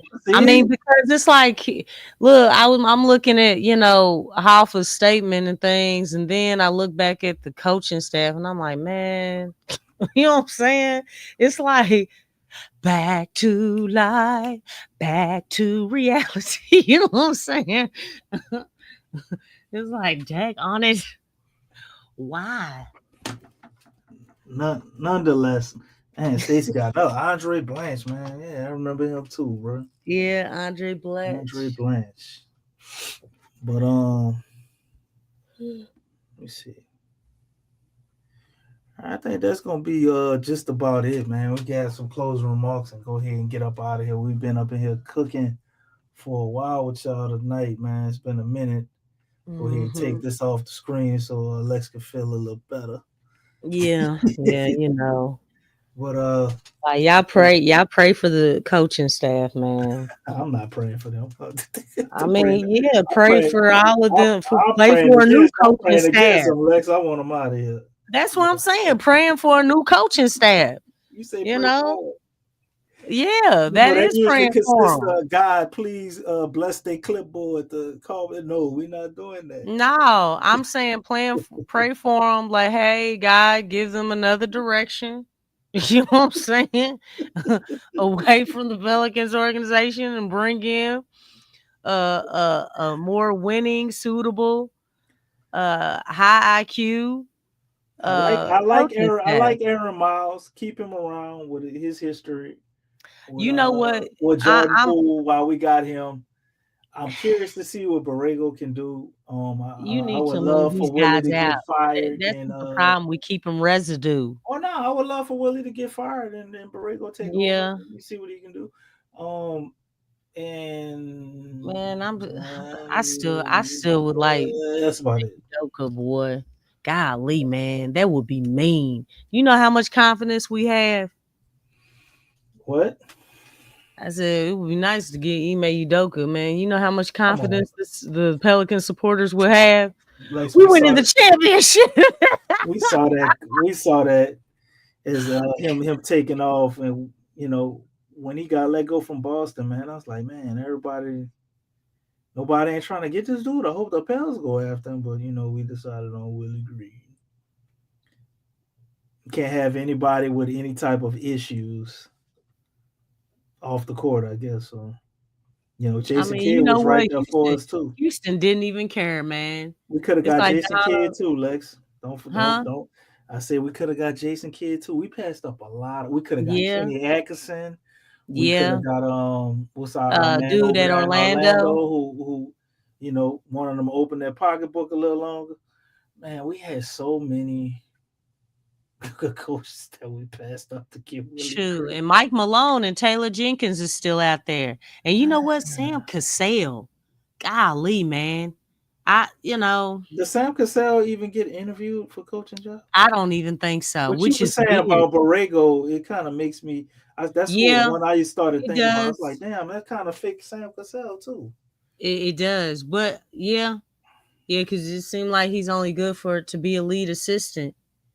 But it's interesting because it seems like so many other guys are getting their shot. But there has to be a reason. That's why I was wondering, even with Borrego, like what's going on? What do we not know that they know? You know, like, what is it? What's going on? Right. Well, nonetheless, with that, go ahead and leave y'all, family. We'll be back next weekend to update y'all on all things Pelicans. Maybe it'll be a better week than it was this week. It was all negative news for no apparent reason. But you know what? Ain't it like that often? You know what? I can't be mad because when I looked at teams and coming up, if I knew a team won 21 games I'm not watching them. I don't take them serious. When you get you a kid and you get the NBA game or whatever it is, live Madden, my era, I'm a little older, live was popping. You're going to put it all the way up on the highest setting and you're going to go to the most garbage team to try to figure out how to play. The Pels would have been that team, this year for a lot of kids. So I get the perception, but for people who do this for a living, that get paid big bucks to do it, man, it's just so head scratching that they don't know anything about the team that they bashing. It's like, yeah, the Pels were bad, but looking at the additions they made and then understanding that, we're starting off with a healthy team, it's just mind-boggling to me that you would have them a F in the offseason or 30th in I guess I can't be mad at the front office because they're gauging it on David Griffin. Or no, well, really, the article we read, they're gauging it on Joe Dumars, which is crazy. Like a 30? Man, I don't know. So, we got to earn everything. That's Willie's mantra. I hope he don't talk Joe to putting that goddamn banner up. You got to earn it. If I hear Willie Green say that shit one more time. But nonetheless, we'll be back here next weekend, man. Let me stop rambling and get up out of here because I know y'all ready to go to sleep because I know I am. Been a long day. But for all things Pelicans, me, Big Q, Lex in the building tonight. Had an awesome show, man. Y'all please like, subscribe, and share the show because sharing is caring. God damn it. If y'all care about us, y'all gonna like the goddamn show. Man, just share. Look. Go ahead, Lex. Say it in your Ice Cube voice. You know what I'm talking about. I don't remember. I gotta draw it up. Lex, I'm sleepy as hell right now. Is your Ice Cube? Come on, man. Go ahead, remind me. Let me hear you. No, you got it. Sharing is curing. No. What? No. Yeah. Oh my God. What the world? The world is mine. Do you know how Ice Cube sounds? Nope. You don't. Nope. Apparently like, not. Big Q could come in. Big Q could come in here and enlighten us, but he not. Shout out to everybody in the chat, man. I appreciate y'all for staying here and interacting with us tonight, man. Really enjoyed the show tonight. Talking Pels, talk with you guys. And until next time, go Pels and peace. You're listening to the Pelicans Postgame Report on the PRO Media Network for all things Pelicans. Perfect. Fly Pelican, fly Pelican, fly Pelican. And I tell them that. Fly down, I'm a Pelican forever. Yeah, ain't gon' lie, I feel flyer than I ever been. We stay ballin', this New Orleans, I'm a Pelican. It's going down in the nest, wild, wild west. Come in town and you best, show us some respect. 3-point threat. I better make it rain. If it's something, don't jump stupid like your ankle sprain. Always said, never hate the player, hate the game. Jumper where the dame late, punch a train. Post game, big Q, talking about business. Bird gang, YouTube, they ain't flocking with us. Lock up the division mission, get into the finals. Finish competition, then it's going win the title. I know this flyer than you can get. Such a threat that the refs just might call a tag. You could double, you could press, but you can't check. Right, left, slide by you like a Eurostep. Fly Pelican, fly Pelican, fly Pelican. And I tell them that birds of a feather flock together. Fly down, I'm a Pelican forever. Pelican forever. And never, and never, and never, and never, and never, and never say birds of a feather flock together. Yeah, fly down, I'm a Pelican forever.